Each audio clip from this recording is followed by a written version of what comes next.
Righto. So you're my first guest, kind of. Yeah. Which is good. Why not?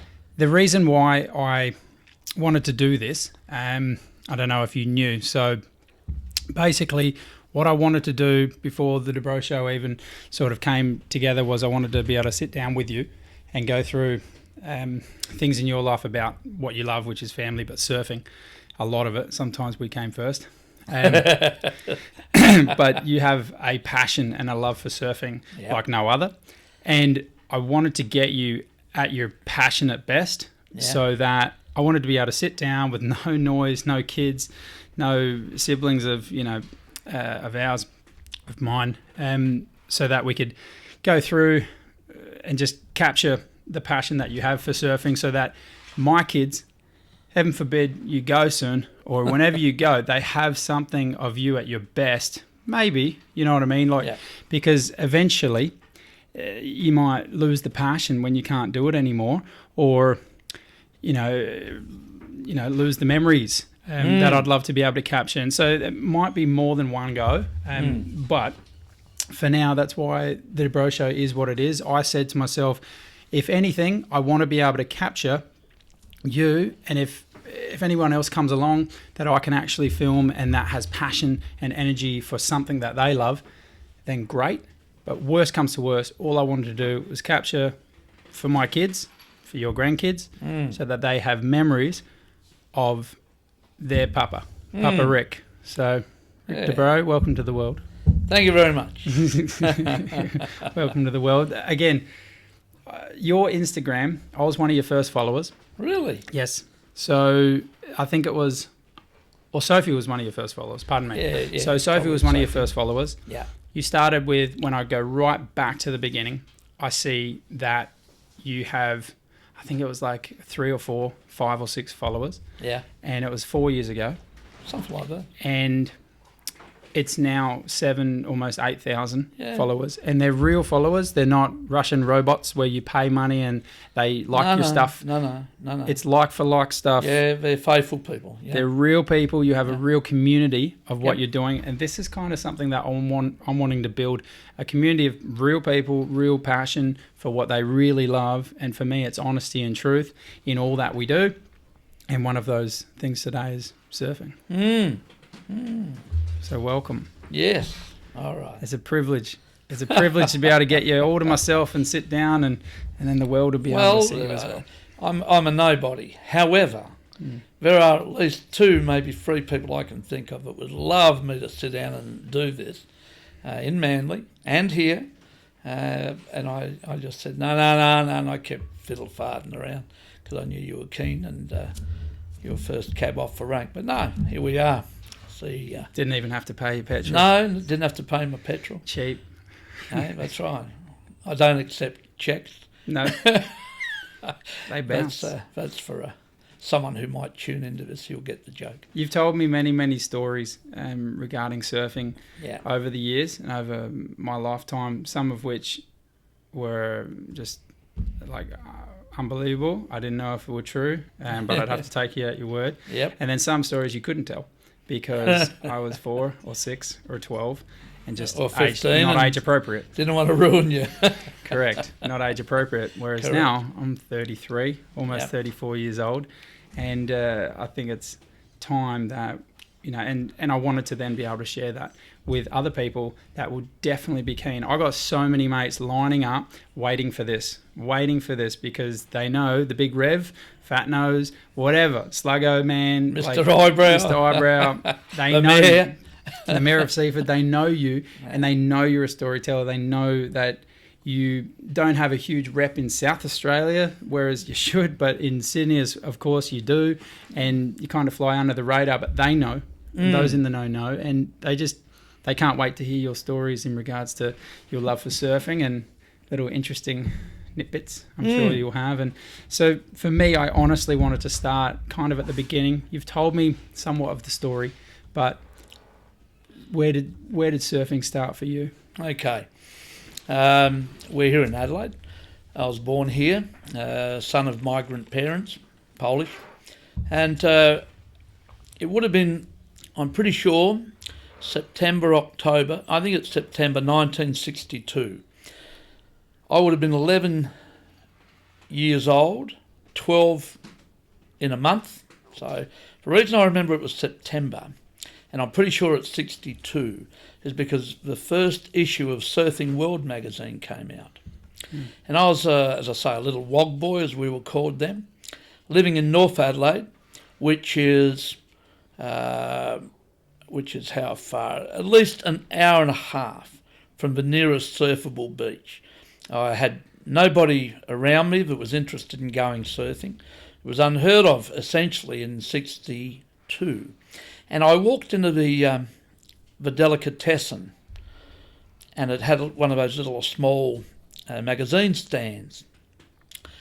And I walked over to it, and I just saw this magazine, and it was the first Surfing World. I pulled it out of the stand, opened it up, and said, I got to do this. And I don't know why. How do you connect?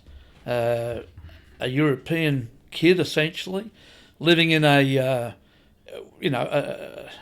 kind of a rocker town, if you know what I mean by rocker, bodgies, pushback, Elvis Presley types. There was nothing going on surf-wise, and I found out as time went on, but there were a few pioneers in South Australia, but essentially it was still really baby days in Adelaide. So how I fell in love with it, why, I've no idea, but I did. And so the next part was to get a lift to the coast. Now the coast in Adelaide, an hour and a half away, was essentially just farmland. There was nobody living down there. And it was in Adelaide in the 60s, an hour and a half was a long drive. So none of the mates that I had, and there would have only been one or two that had a car, I was only young, but I always hung with much older guys, they didn't want to know. So I went down one or two times. And then, of course, I went to high school and did the usual thing, played cricket, football. A couple of guys at school gave me a lift down the coast because they were surfers, and back then, if you surfed, you were a member of a tribe. It didn't matter whether you were any good or not. The fact that you surfed set you apart. And therefore, anybody else that surfed, you gravitated towards each other. So I only went surfing a few times, and I was grateful, particularly to one teacher while I was still at primary school, because he took pity on me, I think, because I was an only child of what was by then a single mum. He could see I was going off the rails. He knew I loved surfing because I'd done a project, we used to call them, which was essentially just an Instagram on paper. And he took me to my first surf movie, and he took me to the beach a few times. He used to hire surf skis at Brighton Beach. He and his wife are young teachers, and he used to take me, and I'd help him, set up, and then I could borrow one and just surf it in the tiny little waves we get at Brighton. But that kind of kept me interested, as I say, until such time as I probably hit 14 or thereabouts and started hitchhiking. And hitchhiking wasn't a terrifying thing back then. You couldn't do it now. You wouldn't, but we certainly did. Everybody, male, female, we never thought for a moment of any consequences. It just wasn't happening. That's the 60s I'm talking about. And so I started to hitchhike down the coast. You got to know a couple of people. And next thing you know, you're part of a crew. A good friend of mine, the guy who first took me to Byron Bay in 1968, 69, he used to live in an outer suburb and work for his parents in a petrol station. He'd come past at about midnight and pick me up, and we'd drive down to the coast. We'd sleep on the cliff top in the back of a panel van and wake up, and if there was surf, fantastic. If there wasn't, we just mucked around all day long, filled in a day, and where today there's suburbia, in those days there was just paddocks, and winter time the guys with cars would just be doing burnouts and wheelies, and clowning around. How we feel today, I'll never know. But I will say this.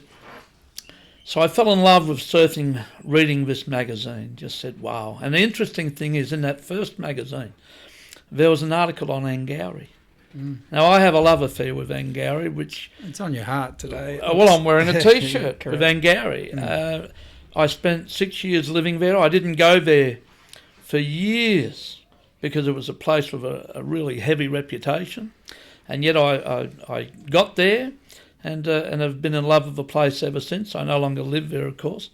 So interesting that in that first issue there it was. But I always remember on one of these trips to the mid-coast of Adelaide, we stopped at the Yonkaparinga River where the footbridge is to Southport. We got out of the car and we walked across the footbridge. Nobody, it was just country. And we walked up over these sand hills. And the sea was just beautiful. It had that emerald green look that it has on the mid-coast in the summertime. It was hot. There were waves that were probably 3 feet. It was too big for you. Well, that's trying to throw my board away in that size. But it was just beautiful. And then, as I got to the top of the sandhill, I looked down, and there in the hollow of the sandhill were a bunch of guys, 3 or 4 guys, just laying there, sunbaking. They had half a 44-gallon drum, that is, cut in half. They were cooking a barbecue. And I thought, this is the life for me. That's living. I came from, as I say, a European background, a very strict background. Adelaide in the 60s was a very, very conservative, boring place. And I just saw these guys laying there, their boards scattered in the, as I say, the bottom of this hollow of a sandhill, waves in the background, summer, carefree. Wow, what's not to love about that? And that was it.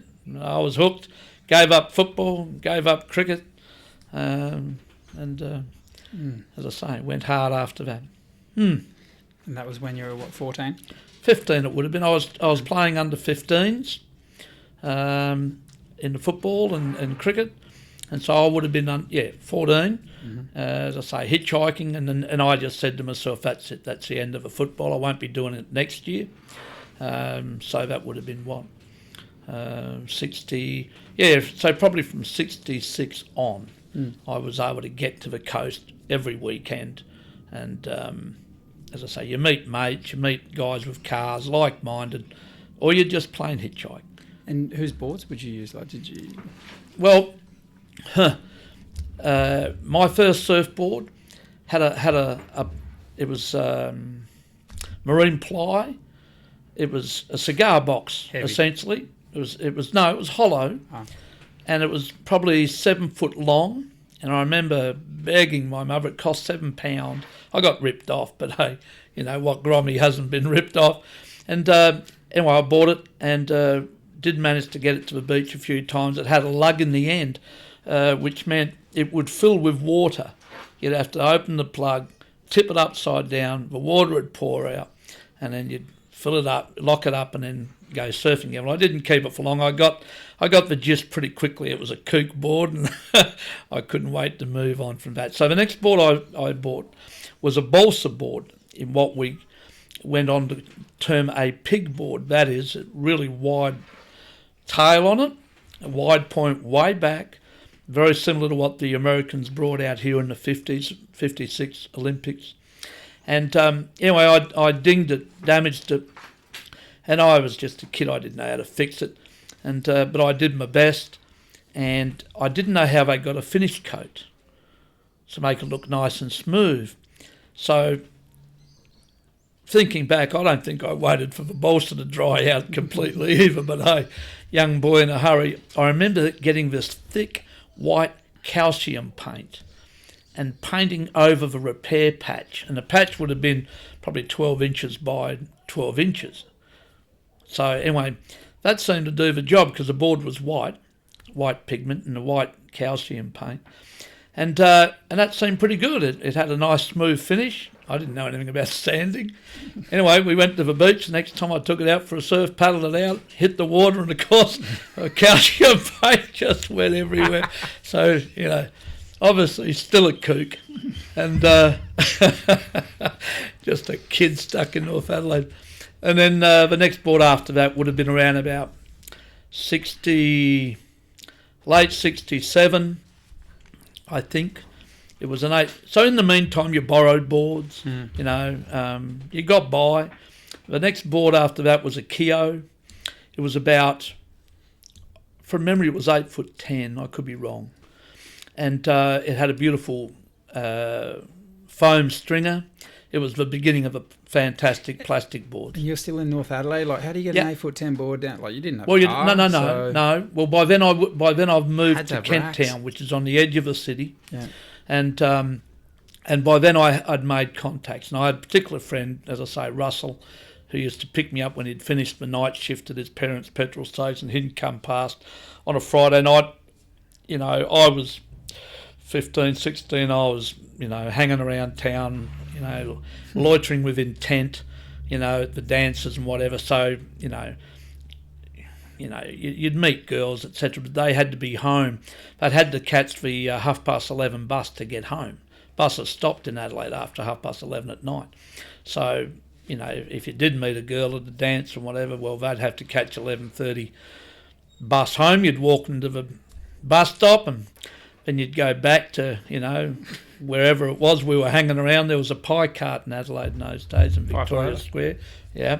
You'd hang around there and, as I say, try to either, find a lift down the coast, or you'd wait until the numbers had thinned out and then you'd just walk home. And I lived in the city essentially on the edge of it. But yeah, look, until Russell came along, I did a lot of hitchhiking, particularly when I was still playing football and that. You'd play on the Saturday, and on the Sunday I'd get up reasonably early. I'd walk from Kent Town up Rundle Street, down Gooja Street, onto West Terrace, and you wouldn't even start trying to hitchhike till you hit West Terrace. On a Sunday in Adelaide. Sunday in the 60s. It was a Sabbath. Yeah. No, nothing. No buses, nothing. It was just, And then you'd be walking along West Terrace with your thumb out. You'd turn right into Anzac Highway. You'd still be walking down Anzac Highway. We're talking miles here.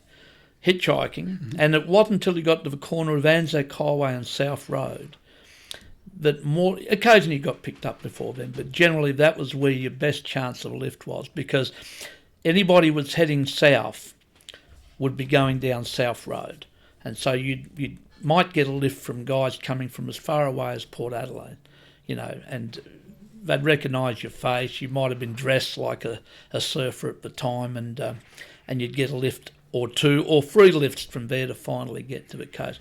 So when you think about the number of days you'd make all that effort to get there, and it's howling onshore or it's flat. Well, you didn't have Coastal Watch, you didn't have There cams. was no cameras, there was no surf reports. You'd look up in the sky and wet the tip of your finger and go, feeling lucky today. And so you'd hitchhike. So that's how deep this passion was. That it didn't matter. You'd walk miles. I got to tell a story. I used to hitchhike home with a particular guy, and we had no money. We were kids, and we'd hitchhike down Marion Road because he lived at Richmond, and I thought, oh well, it's company, and we'd hitchhike home from the coast, and he'd say, oh, let's just stop here for a sec, I'm going into the shop. And I'd say to him, what for? You got no money? He said, oh, and he'd come out with a packet of biscuits or a packet of lollies, and I'd go, where the heck did you... And then it took me a while, but I worked it out he was a kleptomaniac. Well, I was essentially a good kid, and I didn't want trouble. I didn't want the coppers coming to my door, and my mother would belt the living suitcase out of me. She'd come through the Second World War. She was no wimp, and in Europe. And so we parted ways. But I'll tell you this story. It's amazing. Many, many, many, many years later, mid-90s, I arrived back in Adelaide, and after having left in the late 60s. And I used to surf a particular spot, and this guy would be out there, and he'd always have this snarly look on his face. Typical kind of look you have on the north coast in Sydney. Visitors aren't welcome, and I was seen as a blow-in, I guess, and he used to look at me and snarl, and didn't faze me because I was used to that kind of macho hustling and hassling, if you like, in the water. Anyway, this went on for a few months, and one day I was up the top of Seaford in the car park, and this guy walked up to me, and he said to me, "Did you used to hang around town in the 60s? This is the mid-90s. I said, "Yeah." He said, "Did you have a nickname?" I said, "Yeah." And he said, "Was it Dobbs? Dobbs, D-O-B-S?" And I thought, nobody in 35 years on the East Coast knows that nickname. And I looked at him, I said, "Yeah, I do." And the next moment, he took a step towards me, and I immediately recognised him by the way he walked. So in the water, I had no idea. We were much older men. But he stepped towards me, and I went, "Bullshit." And I said to him, I won't mention his name. If he ever sees this, he'll know. I said, "You know, out of all the people I grew up with, the one guy who I thought had least chance of surviving the 60s and the 70s, I said, was you." And he said, "Well, it's interesting you should say that." He said, "Because, yeah, I've been in jail in Asia, I've been in jail in Darwin, I had to swim across a river in Cambodia, to escape for my life. I've been beaten up by bikers," and I thought, "Yep, that sounds like you," but there you are. So probably a good guy to get on this show. Well, he might have an interesting tale. If he's coherent, coherent. But might drug test him before he comes on. Well, yeah, but yeah, that was just amazing, and just funny. As I say, of all the people, and someone of my age, we saw a lot of casualties in the late 60s and early 70s. People who, pushed it to the edge and fell over the edge. And we used to call them the walking wounded, and some of them died. But here was one guy I really thought wouldn't make it, but here he was. So, yeah, here we are, we're friends. Anyway, nice. Here we go, sidetracking. That's all right. That's what anyway, this show's all so let's about. go back, picking up... 15, 16? Yeah, 15, 16. You haven't left Adelaide yet? No, I haven't left Adelaide. Yeah, right. I'd run away from home 1,000 times. My mother and I didn't get along. She was strict. I wanted freedom. I was a young boy, and any young boy that's got an overbearing mother will know you got to bust out. You got to break free, or you're going to end up. You've got to be careful how you call it today, but different. So I knew I had to get out from under. A friend of mine, Russell, the guy who used to pick me up, he went to the North Coast in 1968 with another friend called Peter. And I can remember we had 14 weekends straight on the mid with just rain, wind, onshore. There were probably good ways during the week, but surfing wasn't a lifestyle in Adelaide. You either went to school or you had to work. Anyway, he came back with stories about the north coast of New South Wales. And I always remember an article, again, coming out in Surfing World. Now I look back on the photos, they were really lame photos, but they were photos of a pass at Byron. Can't believe you said lame. Well, they were lame. That's funny. Now you look back, but back then... Yeah. I remember looking at this place, and I still love it to this day. The sun would dance on the water because the sun is, in the northeast, and the sea is sparkling, and there were pretty waves, and board shorts, and whereas we're in Adelaide winters, 14-degree water, 12-degree water, was ridiculous. Anyway, he and a couple of friends came back with stories to tell about Sam Wan's surf shop. And if you ever watch the movie Innermost Limits of Pure Fun, he's not in picture, but he and that other friend of mine, Peter, were on the hill at Lennox that day when they burnt the surfboard, and they were just clowning around. So these were tales of adventure and crazy people, and just wild adventure. And for a guy like me in sedate, boring, conservative Adelaide, I couldn't wait to go. So I made a commitment that the following year I'd be gone, and I was. So I went to the Gold Coast in '69 to live. Mm-hmm. I got a photo. I just want to show you. Yeah. See if you recognise it. It'll pop up on the screen. But I think it's of the time you were saying. I'm not sure. So I'm just going to make that a little bit bigger. Right, well, that's for Sandhill. Yeah, That's Southport. that's what I thought. Yeah. And that's the Onkaparinga River. And when it was flat in the summertime, we'd climb to the And top that's you. of that. No. No, that's Right not me. And we'd slide. You'd slide down, and you'd usually find a piece of ply or some corrugated iron, and you'd bend the end of it like a like a sled, and you'd fly down that. Doesn't look that big, but in those days it certainly felt that looks big. big enough. I mean, Yeah. that looks like a two-store or something. Like Yeah, there. You got a canteen little there, Canteen. and you'd fly down that straight into the water. Oh, And that's what we used to do on flat days on the mid-coast in the summertime. I'm sure you would have got pretty good at that. Yeah, well, Flat days in the mid. plenty of flat days to practice that. But yeah, Flat days. and that's a fairly crowded, busy day. No, true. 7 cars. Yeah, that's a busy day. Many a time, it'd only be you, because the only people that really came to the mid-coast, were surfers, a few fishermen. But as I say, there was nothing around. There weren't houses. It's handful of houses at Southport on the corner there. The A-frame I remember. Mick Arbon's place is still there. He's put extensions in. But there were very few houses, nothing along Commercial Road. I in fact, built a lot of the houses on Commercial Road, working for summers of 69 and 70 as a brickies labourer. Nothing there, just nothing. You got to remember the mid-coast in the 60s, there was 2 buses. There'd be a bus in the morning that would go to the city, and then there'd be a bus that'd come back in the afternoon. It was a country area. Same driver. Same driver. It might have even been Malcolm Locke's father. I'm not sure on that. Not sure on that, but it could be. Malcolm Locke was a legend of Adelaide surfing in the 60s and even the 70s. He was part of a golden breed crowd, if you like. Adelaide was the centre of the Australian surfing world in a way in the 60s. John Arnold was part owner in Golden Breed and part owner in O'Neill. They were the first wetsuits here, and Golden Breed was the first real surf clothing, if you like. So Malcolm Locke was front and centre of that. He was also a very good surfer. I remember we used to go into the surf shop lunchtime once I started work. So that would have been around about 68 or something, 67, 68. And John Arnold had some small, short movies.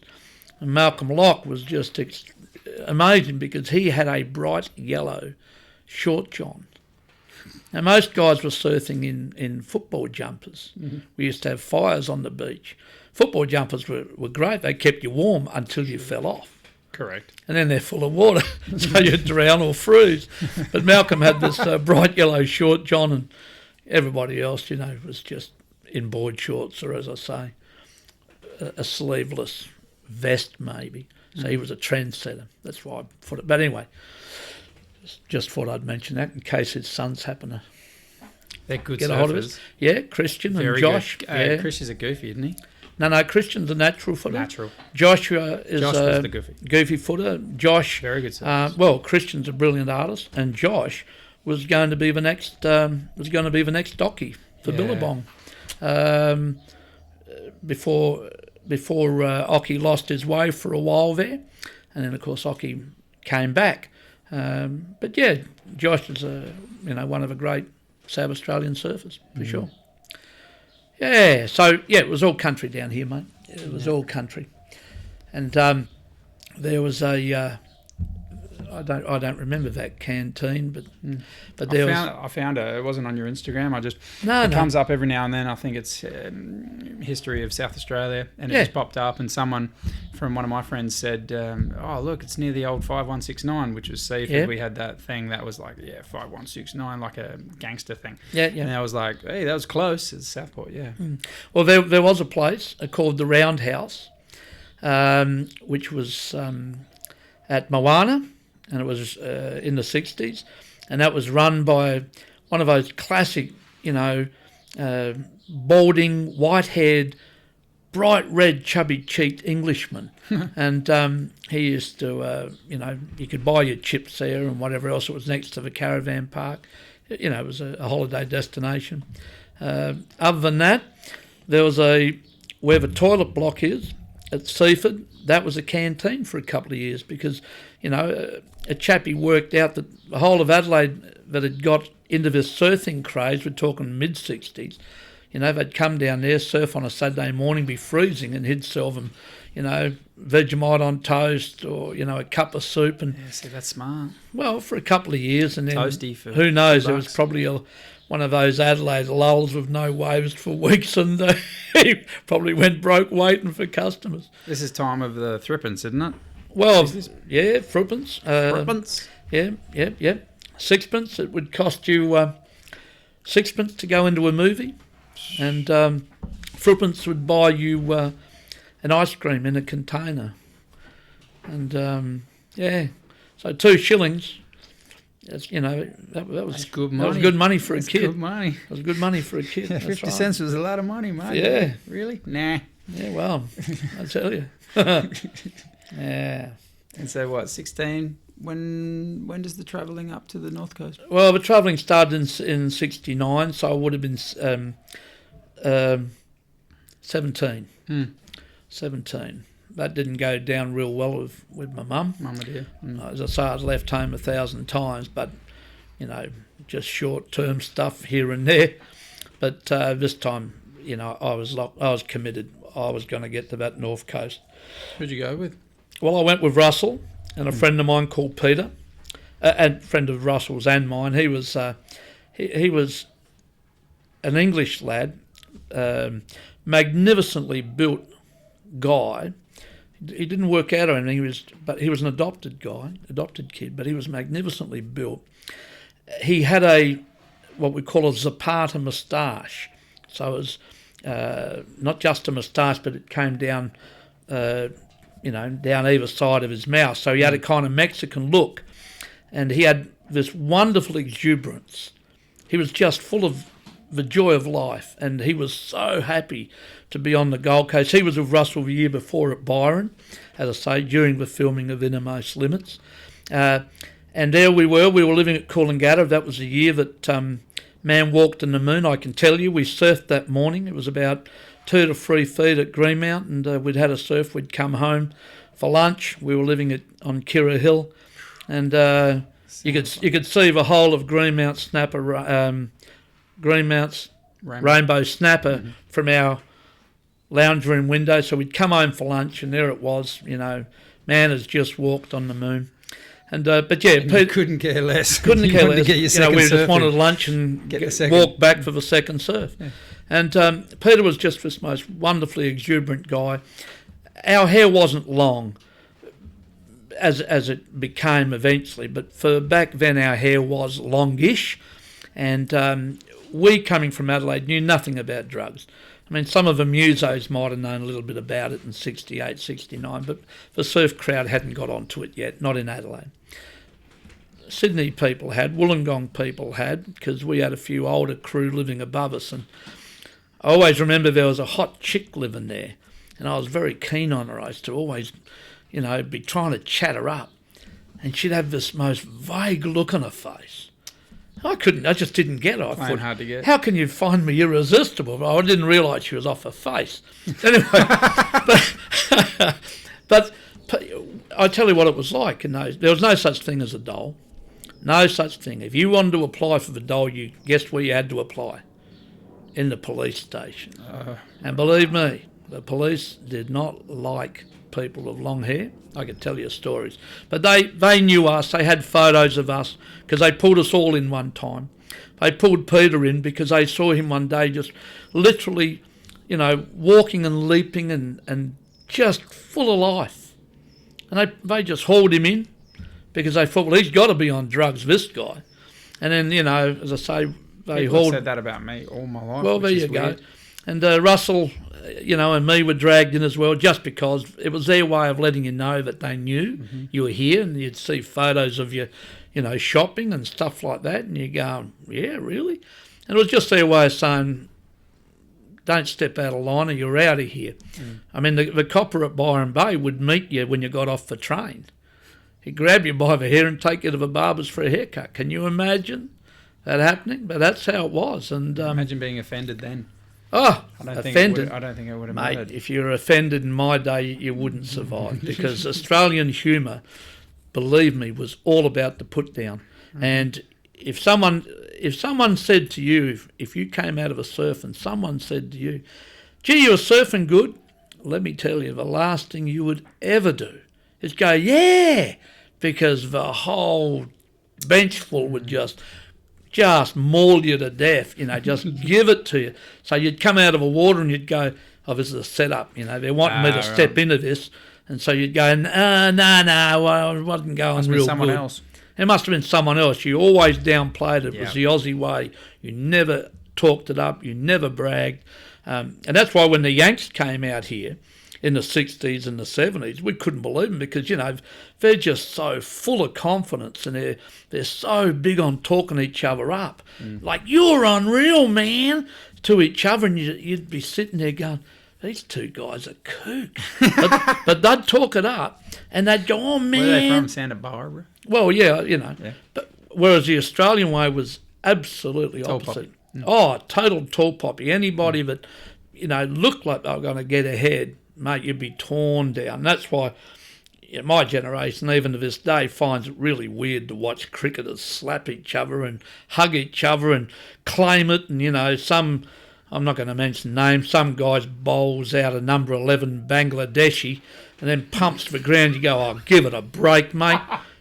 Like seriously, knock over Tendulkar maybe. Yeah. Or, So I'm saying I come from an era where the put down was the way. Oh, big time, mate. And so the Yanks were amazing because they'd talk it up and, they'd talk about design. They knew all about design. We didn't know much. We were all feeling in the dark. And, and I've met some of the greats. And, but, in our surf, in the Sydney surf, because I had a surf shop, you'd meet them and talk and they knew everything. And then you'd go, okay, well, let's go surfing. You'd go surfing and think, man, he should be watching me. And I didn't think I was a particularly good surfer, but that's how much some of them, really did talk it up. It was just interesting. But, yeah, no such thing as offence in my day, mate. Surf shop. Yes. So I've got one of your Instagram posts. I think it's one of your first ones. Okay. And it's a picture of you in your surf shop. Oh, yeah. Wonderful. Yeah. So you literally got your boards on the right-hand side of the shop, some at the back, and a little changing room. Yep.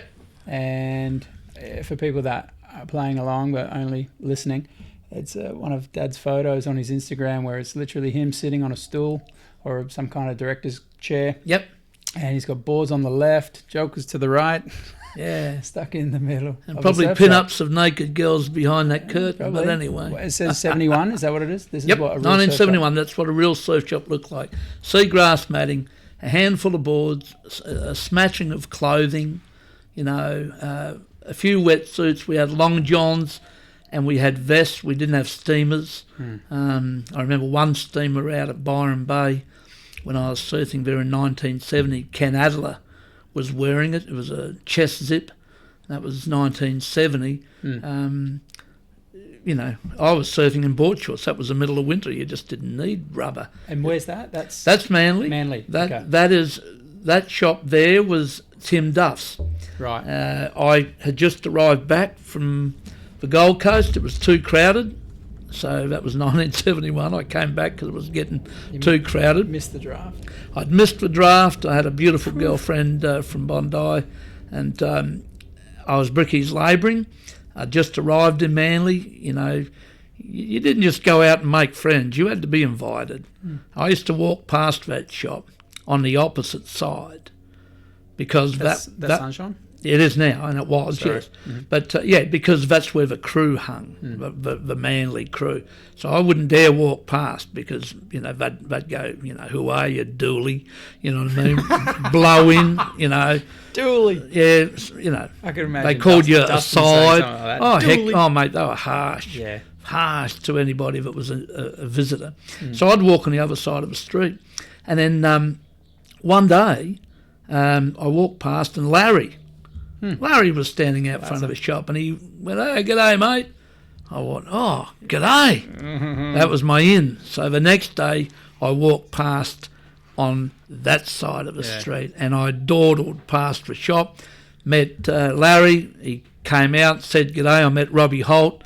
Robbie was one of the best surfers on Manly. He was the absolute king of the bower, and particularly Winky before leg ropes.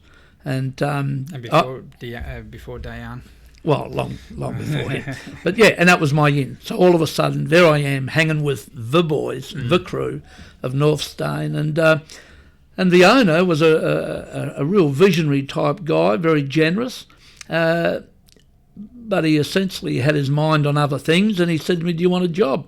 I said, "Love it, mate." So I ended up getting the job, and that's that. I was working with a guy, I'll just mention it, his name was Ari Clark. He was a South African.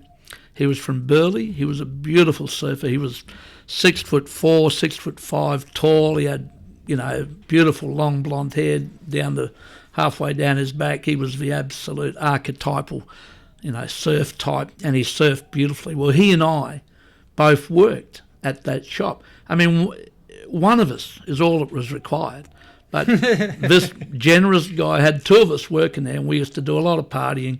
So, one would stay awake while the other one, slept in the corner somewhere. But anyway, the owner of that shop went bust, and I basically inherited a broke business. I always felt I could do something with it, and that was the beginning of Sunshine.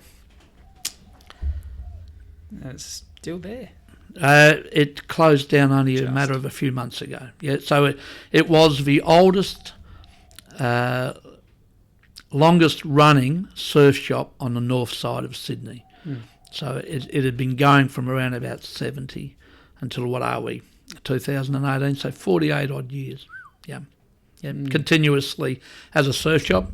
Tim owned it, I owned it, Kingsley Looker owned it. The great... Acco didn't own it. Who? Acco didn't own it. Not Sunshine. No, sorry. The great mogul of the Australian surf industry, a guy called Chris Alphos, he owned it. Saxon Looker, Kingsley's brother, owned it. And, that's it. And then a few other chappies sort of bought it towards the end there. Guys who just needed a reason to be kept off the streets. Good guys who kept the spirit of the shop going, but its heyday was clearly the 70s. Yep. And so living in Manly, working the shop, who would come in the shop? Well, most of our business was from Western Suburbs kids. So money? Well, it was a store aboard. Okay. So for 50 cents a week, they could leave their board there all week. 50 cents? 50 cents a week. Now, these kids were as keen as me. They would come from, Strathfield, from Blacktown, from Parramatta. They'd have to catch trains and buses to get to the ferry, Manly Wharf. Then they'd catch a ferry to Manly, and then they'd come to the shop. You can sit back, just from the mic, Dad. Yep. Back a little bit. And they'd come to the shop. Their boards were stored there. They'd take their boards, go surfing. When they'd had enough of surfing, they'd bring the board back. And, that was that. I always remember because the same with the Mossman kids. There was a whole bunch of kids from Mossman. Likewise, by the time it was my shop, Ari had moved on. Now, the interesting thing about Ari, of course, is he went back to Africa, to Jeffreys Bay, married a woman there, Cherise, and she was the woman who started Billabong at Jeffreys. So, small world. But, so, as I say, being a young guy, I'd, doing a lot of partying, I'd sometimes find it was that late at night or so early in the morning it was hardly worth going home. So I'd just go to the shop and I'd open it and I'd fall asleep on the floor and leave the door open, but I'd sleep with my feet against the door. So if anybody, pushed the door in, guard dog, I'd be up and at it. And so the whole point of that was because the first guys, we used to have the shop open from 6 till 8, and the first guys would arrive Well, I was broke and needed the money. It's long hours. There was no money in surfing back then. There was no guys that lived in Manly weren't spending money on boards. They were probably the guys making them at Brookvale. So you needed your money to come from outside. So I'd lay there asleep, and the first guys that arrived from Mossman at 5:30, and they'd know that I'd be there, and I'd just push the door and and I'd walk in and get their boards and go surfing. And so crazy days. You're young, you're silly, and good fun. You ended up sponsoring a few guys, didn't you? Yes, yeah, we did. I took on a partner, a guy called George, a fantastic surfer. He was Good driver as well, wasn't he? Fantastic George? driver, yeah. He was the most, in my opinion, the most underrated surfer on the north side. I can show you photos of the crew at North Stone for the 78 Coke surfer bout, and instead of watching the quarter final going on, they were all looking to the right because George was down at the next bank just ripping and making, and I got to say this honestly, making MR look ordinary. He was a powerful guy, powerful surfer, very aggressive and great to watch. And but he was a guy that didn't handle contests. He'd get overawed at who was in his heat. He was a guy that the bigger it got, the better he went. The uglier it got, the better he went. The lower the tide, the crunchier, the better he went. And I used to go to contests with him, and I'd be going, Georgie, this is yours, mate. And he'd go, have you seen who's in my heat? And I'd go, don't worry about it, mate. Like, mate, it's low tide, it's 8 foot, and the tide's dropping. You'll eat them. Oh, yeah, but, so really Between amazing. Hey? Between the years. Yeah, he free surfer, marvellous. But I tell you what, he was a great driver, and we used to go south a lot. We shared a house together with a couple of other guys. It was the Party House of Manly up on Addison Road. And every second Wednesday we'd lock the shop and we'd go south. And George would do the driving. And we all used to fight each other to sit in the front seat. And that's because we knew that if we had an accident, if you're in the front seat, you'd be dead.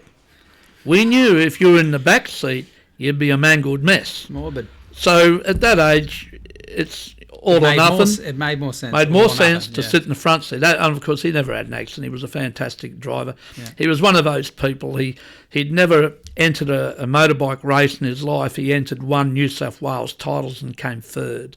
He's just one of those kind of guys. But anyway, yes, George and I used to go south every second Wednesday, and we'd take a couple of grommies with us, and the grommies at the time, there were some very good surfers around, Barton Lynch, Kingsley Looker, but I'll tell you this, a lot of people won't know this, but there was a young guy there called Matthew Jones, and he reminds me very much of your brother, John. Mm-hmm. Same temperament, intensity. No fuse. But this guy, Matthew, I love him. He's lippy, mate. He was lippy. And he spared no one. He was savage. And everybody on the whole of the beach was waiting until he turned 18 to beat the crap out of him. Anyway, by the time he was 18, he was that good a surfer, it didn't matter. He got left alone. But as a grommy, he was savage. But anyway, we used to take him south with us. And we got him a sponsorship with McCoy. And Kingsley Looker was sponsored by McCoy. And there was Barton. Now, I'll tell you an interesting thing. Barton, you got to forgive me, son. But Barton, in our opinion, was just an ordinary surfer. I mean, he went on to become world champ, right? But in our opinion, he was an ordinary surfer. He was good, but there were others who had tremendous natural ability. Was he a good competitor? Okay, go on. So we decided, George and I, that we'd sponsor Matthew and not Barton. Oh. Anyway, now, and anyone that's been around competition long enough knows the race isn't always to the fastest. And so guys especially in surfing. Well, especially. The tides, the height, yeah. Anyway, so that was, there we go. So we're sponsoring Matthew. Jones, and who today is still a great surfer, still a very good surfer. Got a couple of daughters who are sniffing at being on the world tour any day. He's on Instagram. I won't mention, but it's the internet, Dad. People will find him. But yeah, anyway, whatever. I forget what his thing They'll is. find him. What is it? Anyway, I can't remember. He's got two daughters that surf, sponsored by Hurley. He's still a very, very good surfer. Now, the thing with Barton is, you've got to remember, in those days, we used to have so much surf in Sydney, it just wasn't funny. You'd surf most mornings. And back in the early 70s, we used to have swells. To get 8 foot was not unusual. You'd surf, especially in April, you'd surf 8 foot, 6 to 8 foot, good shape, once a week. There was always waves. And right through our autumns, especially in the winters, we'd have offshores. So, you'd surf an offshore in the morning. You wouldn't waste your time surfing an onshore. However, Barton, coming from Mossman, if he made the effort to come down, he would surf, no matter what. And you'd walk, you'd be on your way home, or you'd just go for a look at the ocean. It'd be howling onshore, and Barton would be out there. One other guy, David Murphy, who is also a very good surfer, but they'd be the only two guys out on the whole of Manly Beach of an afternoon surfing onshores. Now, Comps are in onshore. Comps came along, and all of a sudden the comps were being held in rubbish, 1 to 2 foot beach breaks in Brazil, and summertime at Cronulla, and the guys who knew how to surf barrels, and not saying Barton couldn't, but the guys who only waited for beautiful conditions and could surf them handsomely, when they hit 1 to 2 foot, they had problems getting motivated, let alone reading the conditions. Barton, of course, was a master at it. Yep. And, and he had a great backhand attack, at a time when, as I say, judging had well and truly moved away from, the emphasis on style to manoeuvres. And so, yes, Barton went on, and he's still ripping today, and he's commentating, and he's doing well. But I just thought it was funny that, in our judgment, we didn't see fit to... I'll say this about Barton. Barton always had a lot of get up and go. He was his own man.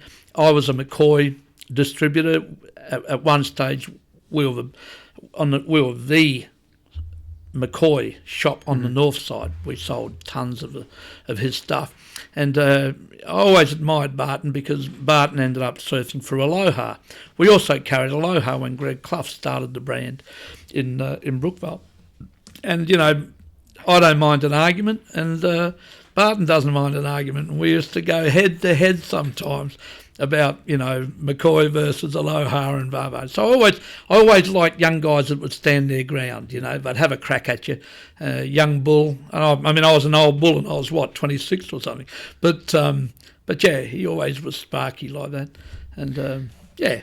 Got a photo on your Instagram I wanted to have a look at. Yeah. This was... We've been televised, or was just nope. verbal? Oh, good. This is... No, so it's filming. It's not live. Oh, okay. I don't want to go live, just in case. For you. Yeah. So this is you in North Stain. I love this picture because that's a beautiful... That's oh, mate, that's the way you love to surf. Yes, absolutely. And I remember that wave, mate. Yeah. I know. I can remember that wave to this day. Wow. That board I'm riding is a board I picked up from Neil Purchase Senior. It was a stringless board that he'd shaped, and it was covered in Japanese stickers because he was doing a lot of shaping in Japan. I picked that board up at the Malfunction at Kira. It was a longboard comp that was held at Kira in those days in the 80s. So wetsuit. So I'm figuring it's very close to 85 thereabouts. I bought the board off him because Kira that year was just cooking it around about 4 to 6 feet, and Neil being Neil, he was going, this board, rails are really soft and big wide tail. It was a hot dogger. You didn't need that. You wanted something that was down rail, flatter rocker, and really quick. And Neil, of course, had one. And so Neil went to get it, and when he came back, I said, Neil, I'll buy this one off you. And I loved Neil. He was a great guy, still is, and most of my favourite boards have been Neil Purchasers. David Trelaw's favourite boards tend to be Neil Purchasers. Neil taught Jack Knight the shape. And, so yes, I remember the wave as if it was yesterday. And yeah, that's me. I love to stand there, just feel the wind in my face, and it's all about the timing. It's all about rail control. That looks offshore? Oh, yeah, it was a beautiful day. How long a wave was it? Take us through the wave. Well, waves in Sydney are not that long. That's why if you can fit in a space on the wave where it for a moment or two imitates a North Coast point wave, you play imitations. You just pretend that you're back at Broken Head in 1970. So it's not a soul arch, but it's my version of just stand and deliver. In other words, you just maintain your position. You're in perfect trim. It's almost Toreador. Matador. I was going to say Matador. Absolutely, it's Matador. You're tickling the that's the it. Curl, like the lip. Just hand touching it, daring it to hit you in the chest and knock you off, and so it wasn't that long a wave. But yeah, my favourite move. And the bank was a great bank, and it was directly in front of a clubhouse, Northstone Clubhouse, and it was breaking just south of the pipe, and so it would finish on the other side of the pipe. But I remember that wave very clearly. It had a beautiful section after that where you were able to come off the bottom and sweep into again a semi-hollow section, tuck, pretend you're in the tube. And, head dip, Harry. Head dip. That's right. Well, you never claimed it because you might have just been doing a head dip and you thought you're actually in it, and you'd be chopped up merciless. I remember a guy claiming it in Bondi when I was a kid with John, and he was claiming it whilst in it, claiming it out of it, and he'd paddle back out and be like, and we were like, okay, drugs. Okay. The guy was on drugs. Yeah, for probably. Sure. Me and John just went, let's paddle over here. Yeah. Just away from that guy. Yeah. Well, Bondi. Gee whiz, Bondi. I spent a little bit of time in Bondi. That girl we saw in 1971, I followed her over to Bondi. She was the love of my life, you could say. And so I left Manly and went over there for a few months. It was a great place, entertainment-wise. You couldn't get from one end of Hall Street, which is like one of the main streets, down to the beachfront without stopping at half a dozen different houses where there were young people and there was music and chicks and a bit of this and a bit of that. And so it was a great place, but it was a heavy place. It was like the whole of Manly on one bank. Like, it was intense. It was full on. I went and had a drink at the best surfer was a guy called Brad Mays. He was a great surfer, beautiful cutback. And there were some other very good surfers too, but packed. And I went and had a beer at the Astor Hotel one time, and I remember standing at the bar and looking to my left, and there were these two guys talking to each other, and you could see gun holsters on their rib cage, and I went, "Oh, this is a heavy surfing town, mate. This isn't the mellow north side." So I lasted about 3 months and said, "Listen, honey, I got to go back, to Manly. You're welcome to come and join me, but I can't take any more of Bondi." So yeah, I don't think I've been back. What's to go back for? Unless you live there, I guess. I found another one on your Instagram. Yep. I've always been fascinated with this photo because it's like, to be honest, like a marketer's dream. It's got all the imagery. It's got that's before, clip art and all the rest and the editing and MacBook Pros and like what happened there?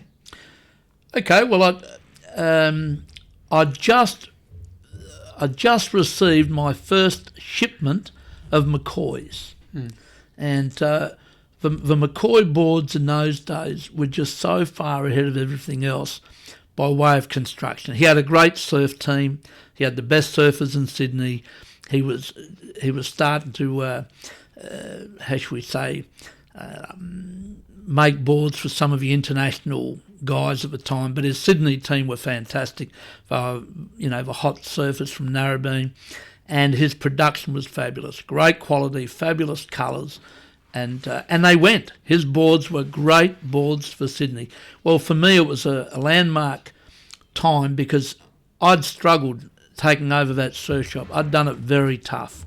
And as I say, I took over debts. I was really quite stupid, naive, young and dumb, but I took them on and ended up getting them paid. But I can remember times when I really struggled to get anybody who had the courage to supply me because they all thought I might go broke like the previous owner. Yeah.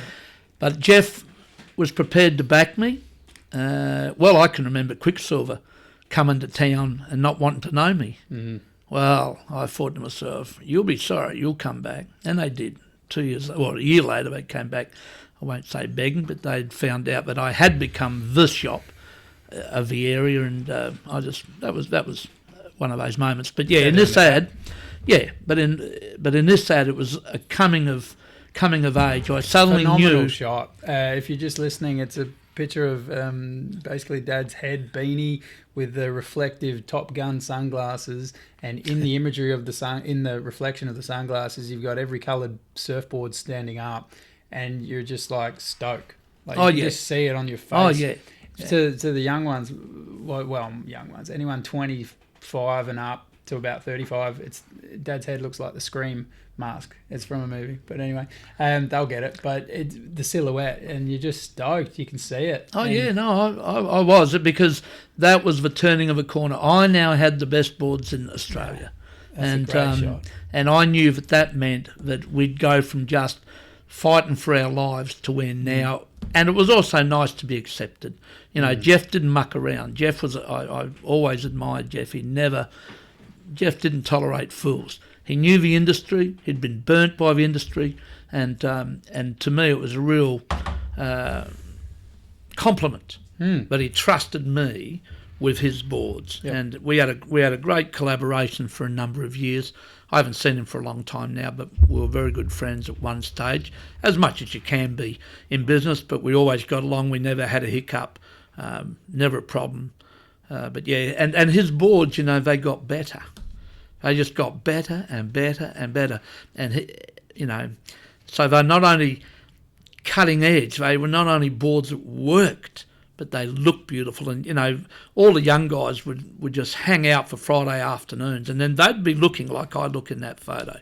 They'd just come from school on a Friday afternoon, and they'd know that the McCoys would have arrived, and they'd just be frothing on them. And they were gorgeous boards.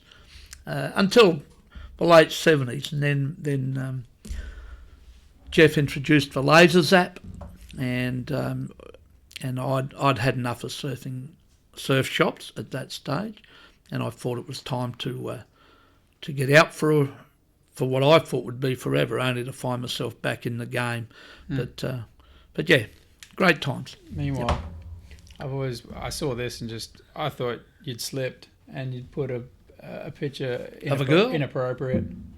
Oh, like, what is that? Yeah. And if you're listening only, it's a picture of knees. Two knees, and it looks like breasts underneath the kneecaps. Yep. Like hard little breasts underneath the kneecaps, and obviously that was something of an era. Oh, absolutely. Because I ain't never seen that. No. Well, you have to go back to the 60s, and of course back in the 60s, particularly the early to mid 60s, you knee paddled. You could lay on a Malibu. Why would you knee paddle? Like status? It's quicker. Yeah. We were young, fit, strong. You got more leverage by knee paddling. You could put your arms deeper and you could pull. And the other advantage, of course, is cold water. You're not in the water. Sharks. No, just cold. Oh, sorry. Right. He's falling asleep. But no, it meant that you were in the air, not in the water, not laying in the cold water. Yeah. So people knee paddles.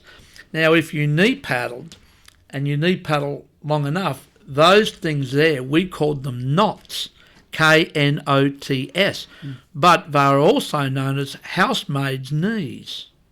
In other words, it's a callus. You couldn't say that nowadays, but go on. Yep. Oh, well, they were housemaids, and they got knees from being on their knees, polishing. Yeah. And it was a callus that developed. Oh, you've got to be real. But, you're interviewing a 6'2" Chinese woman right now. Yeah. Anyway, it's called truth. Yeah. But so you'd have this callus. Now, the guys who had knots like that. They're like ping pong balls. I mean, that was a status symbol, because what it said straight away was you did a lot of surfing. You weren't just a pretender.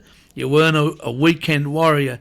You're the real deal. You obviously surfed a lot. You paddled a lot, and so you had these fantastic lumps, as it were, on your knee and on the top of your foot. Yeah. Now you got to remember when the first Vietnam guys were going away. That was 1967 from memory. Well, I can remember guys in the States were getting out of the army because they could not wear shoes because they had these knots.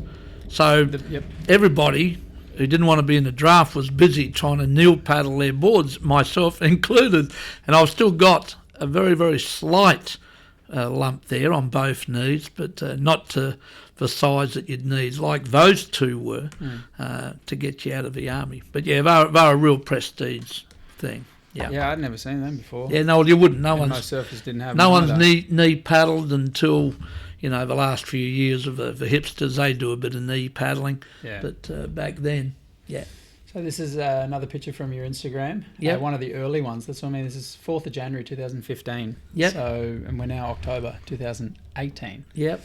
You've got South Australian desert. That's Not right. going to say exactly where, but mid-60s. That's Daily Heads. Okay, I was going to say, should I know that? And it looks like Dailies. Yep.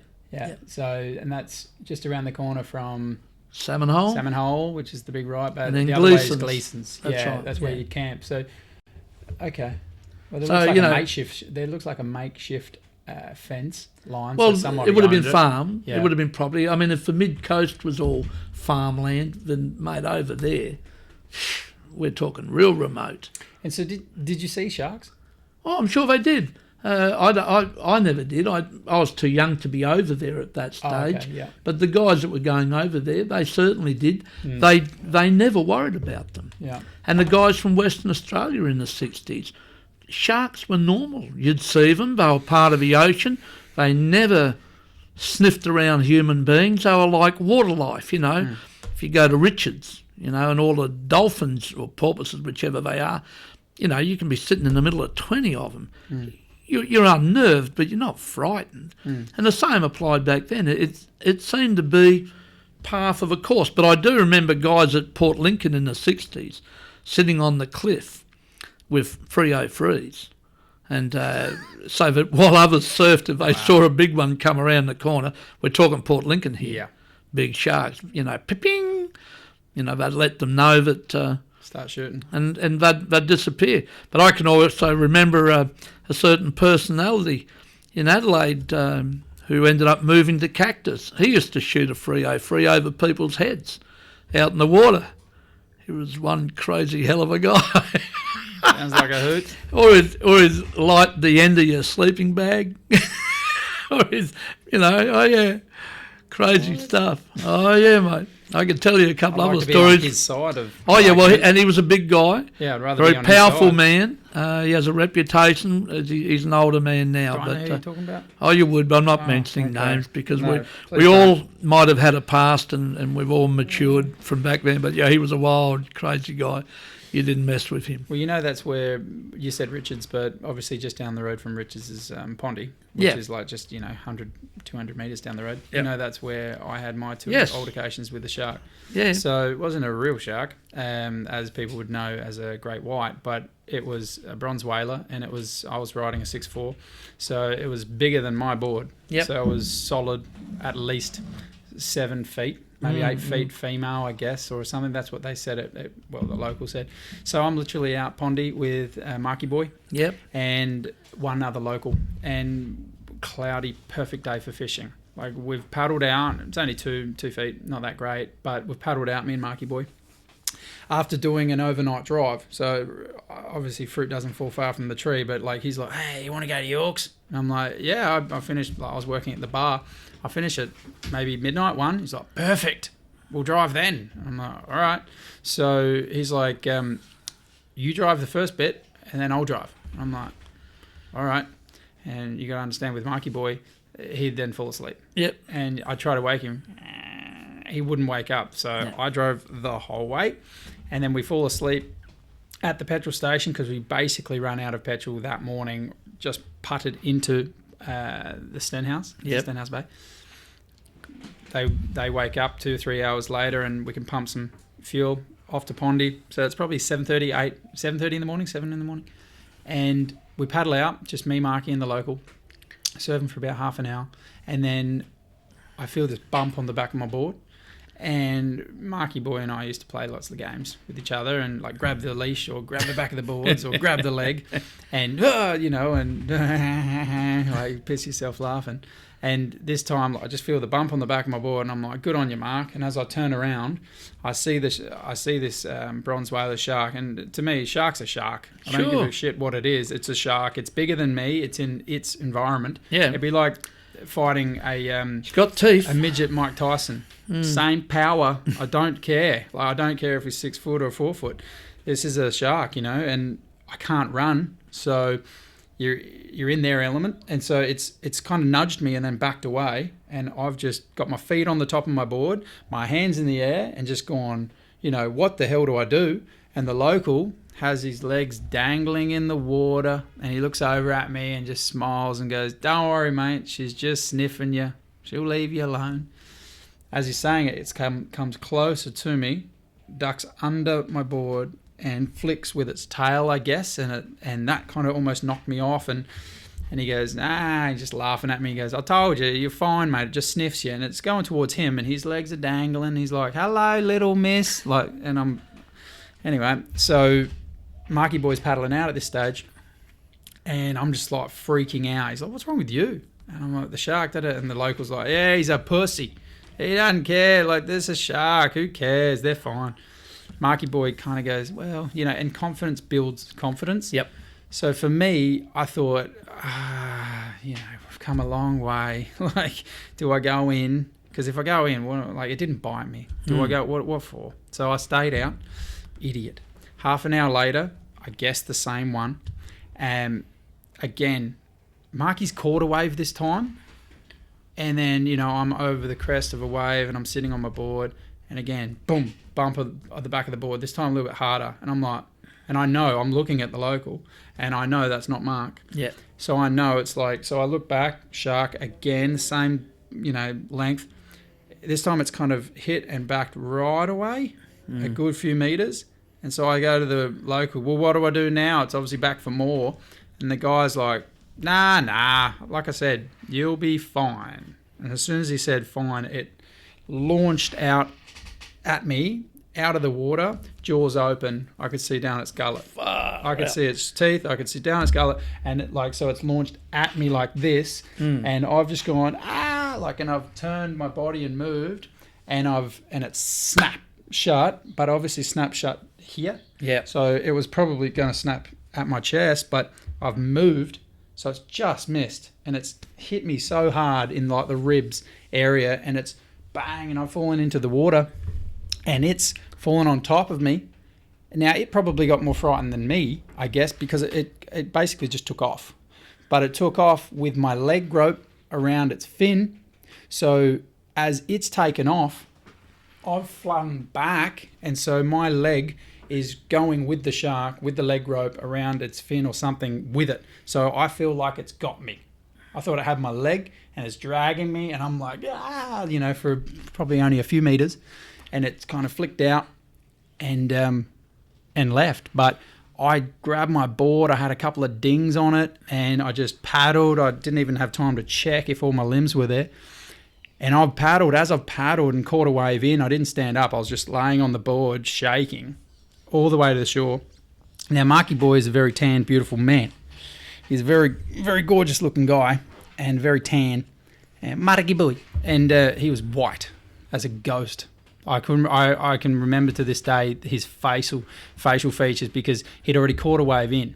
And then that happened. So he's standing on the beach, just blank face, and he's like, "I thought you were going to die." Like, I literally saw that thing launch at you. And the best part is, I get to the beach, the local greets me. He was already in. He wasn't mucking around. He didn't stay out. And he comes up, "Oh, man, I've never seen that happen. Bloody hell, that's never been done, blah, blah, blah." And I realise, hindsight's 20/20, because he goes, look, man, that never happens, and never happens to people around me or me, because look at the bottom of my board. I spray painted a giant eyeball so that the shark thinks there's something bigger than him. Yeah, well. And I was like, you're a nut job. Like, if I had known you were off your dial, like smoked the hooch that far in the morning, I just would have went in the first time. Yeah. But, you know, me and Marky of Christian faith, so that day, like, we came in 10:30 in the morning. We literally, like, you know, just came in, had some food, didn't really talk much. It was kind of like, yeah, right.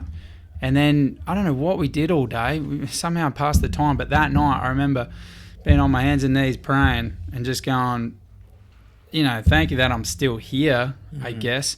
And more so, please let there not be any more sharks tomorrow morning, because I knew I had to go back in. If you don't get back on the horse, you're never going to go again. And we're only there for surf. There's nothing else out there. So we did. The next day, we went out. And we went out Pondy, and the local wasn't there. It's just me and Marky this time. But just as we're saddling up and, you know, putting leggies on and walking the boardwalk, which you wouldn't have had in your day, but snakes, and that would have been fun. But we're walking the boardwalk. As we get there, same sort of 2-foot rubbish. It was okay, but this beautiful sunshine through a cloud, bing, just on Pondy. And for some reason we went, big man's looking after us, I guess. So we paddled out, did not see the same shark, didn't see a shark. Funny as there is a seal colony only a few hundred metres off, and that's I guess why, and that's where all the boats come in. That's their last dumping place for guts and blood, and right near a seal colony, right there, right near me, obviously. And we're like, yeah, thanks.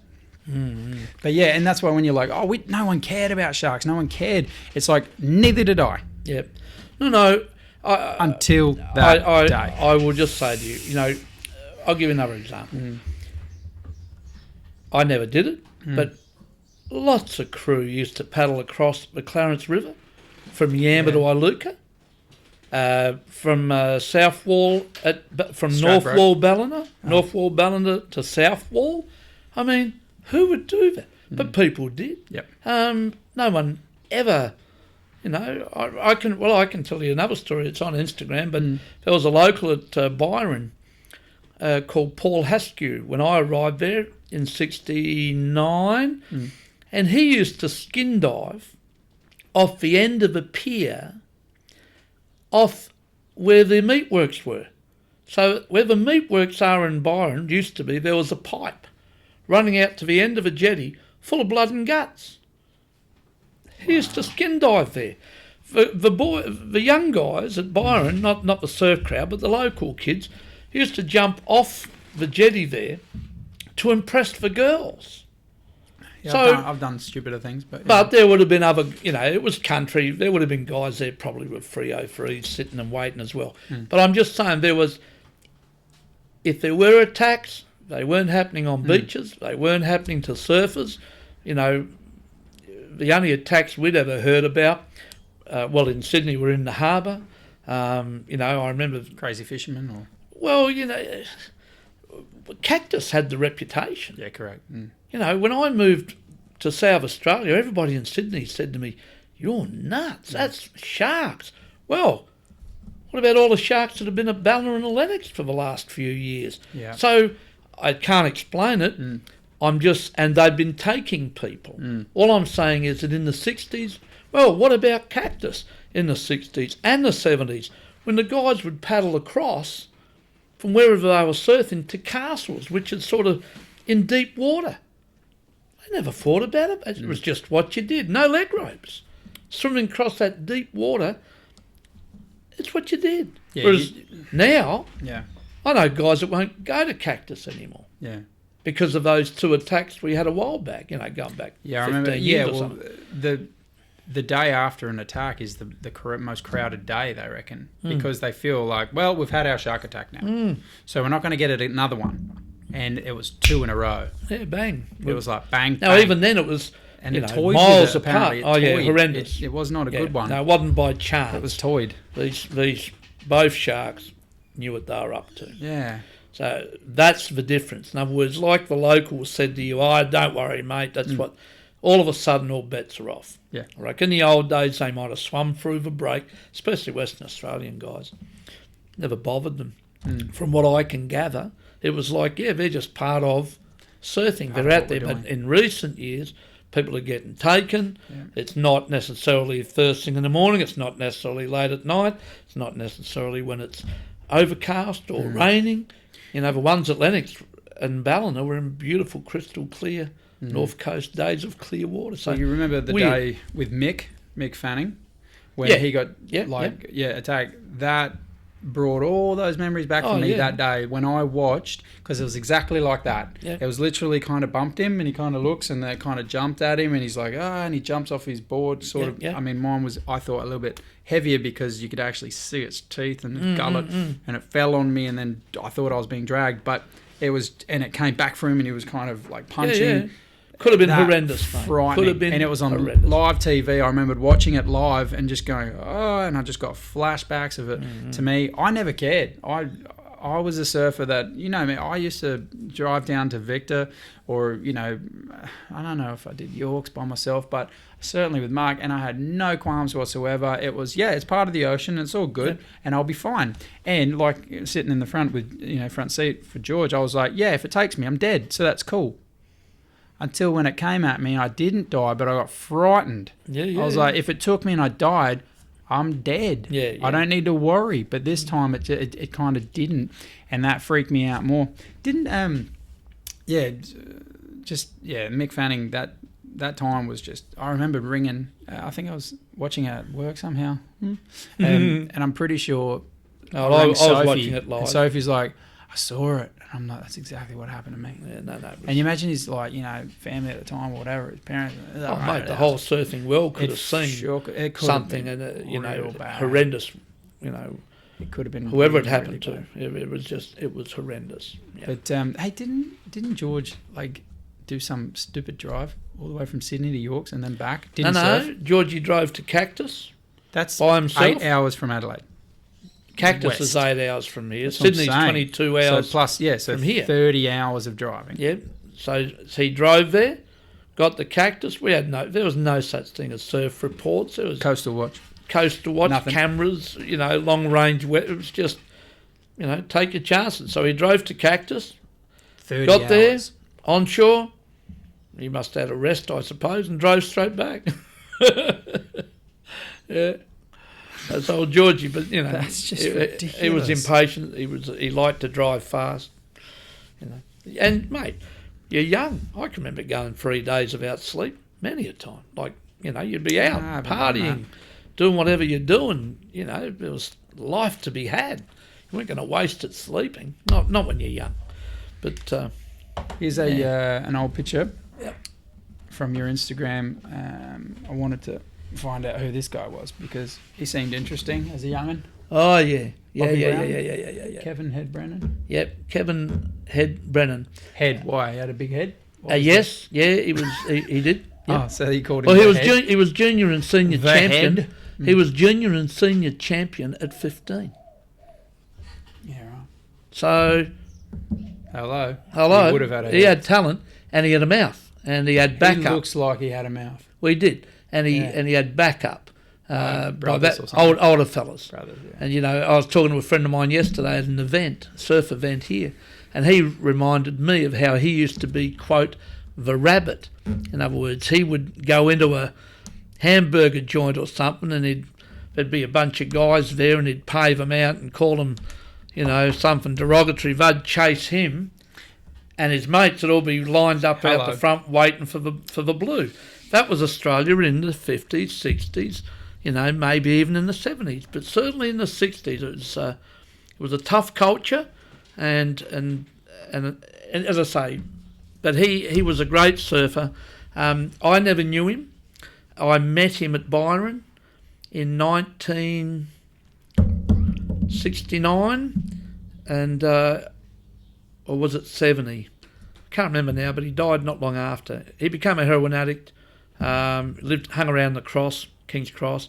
The day I saw him was at Byron. You know, he was a rock star, mate. He had a white afro.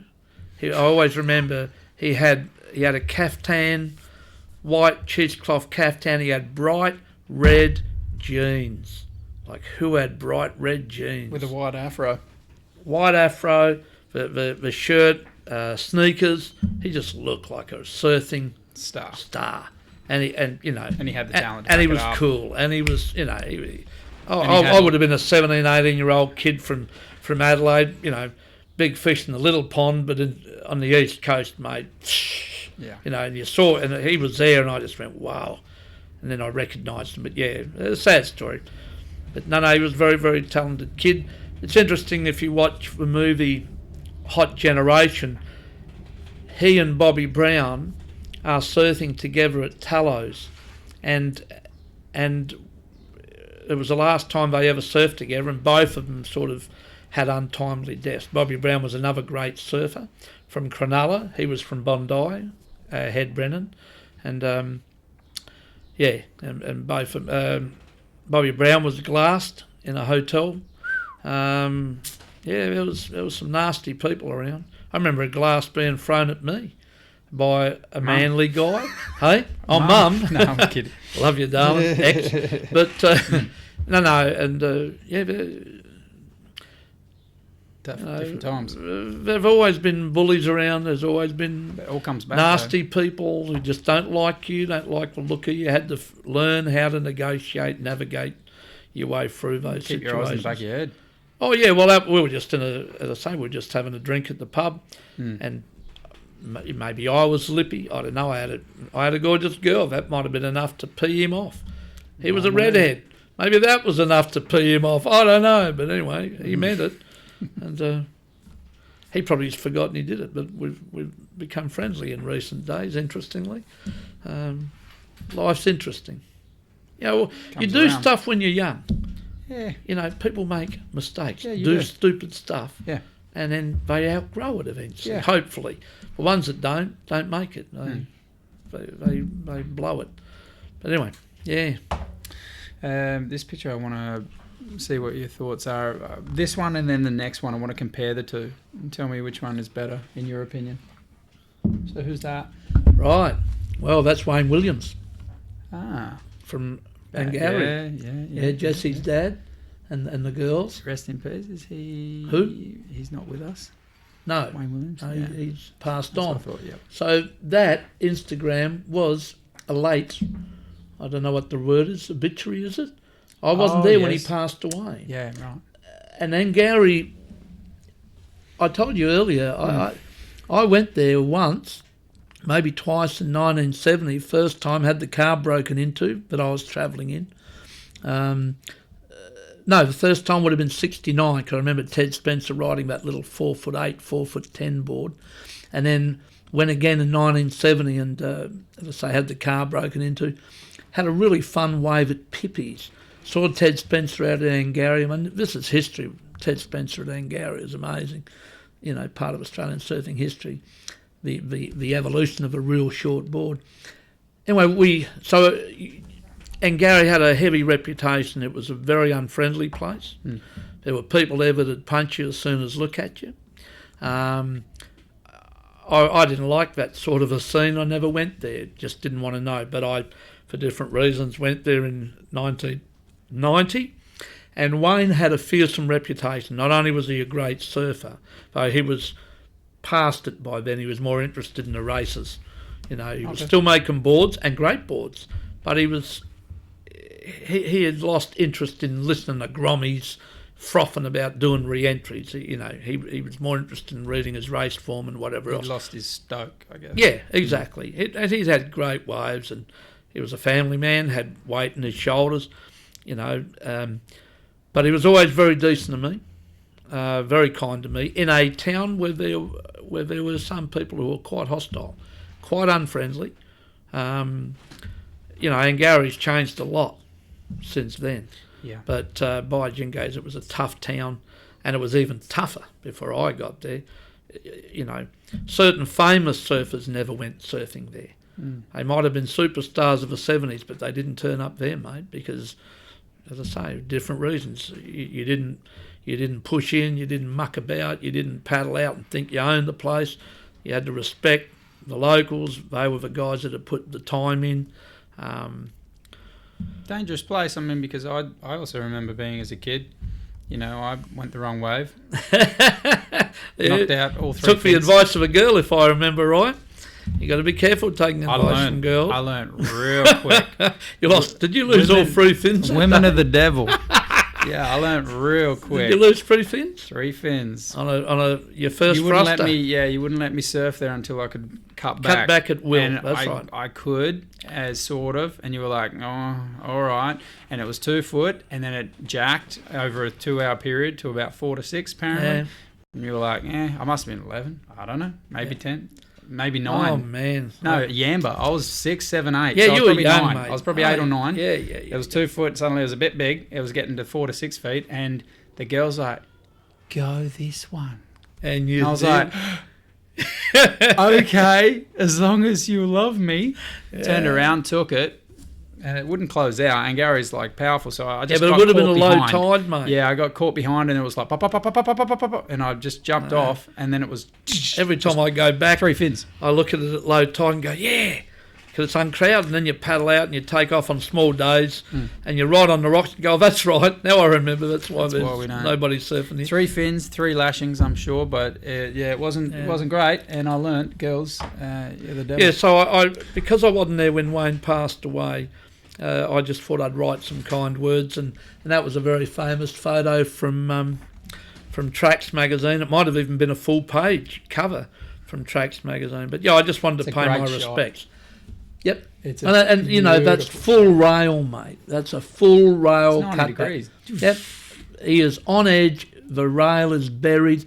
And people say, what's the big deal? Well, A, you're on your rail, but to recover from that, to complete the manoeuvre, to pull the board out from such a critical position in that part of a wave at a place like Angary, which, you know, today Angary's Angary, but back in the day, in the 70s, it was, you know, it was in the top 10 waves in Australia. You know, it was a serious wave for the standard of surfing that was around back then, pre-leg rope, etc. And that's obviously with some speed. Oh, yeah. You can't just bog that. No. Well, he was from Bondi. Yeah. A lot of the guys that, you know, I said to you before about Bondi being a tough town. And Wollongong, tough town. And it's funny because the Byron area had guys from, let's say, the north side, from here and there, but then Gary had a lot of guys from the south side, and there was a real toughness. Maybe it was a reputation that they fostered, but my experience of the place in the early days was, and as I say, because there was no dole. So you'd leave your car parked up the top there, mate, and they'd all be watching, and you knew you're walking down the track, your car is at the mercy. So we all know what happened with stuff happened.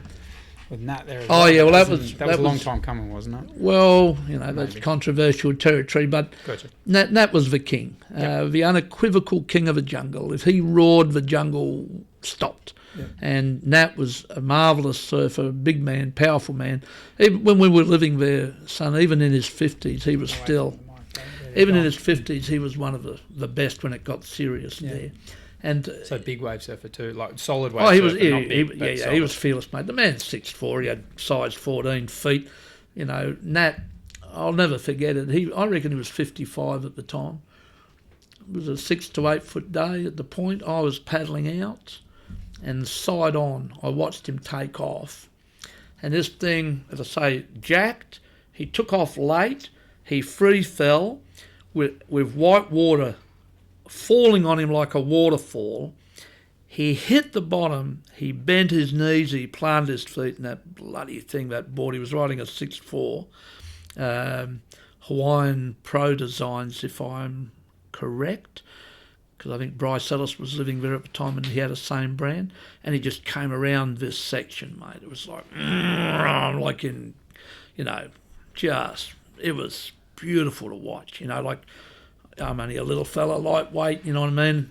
I wouldn't take off where he took off, you know, but he just took off under this waterfall, hit the bottom. It was like play stuff. You know, when I'm playing the Matador and it's hitting me in the chest, that's a 3 to 4 foot wave, Sydney standards, you know what I mean?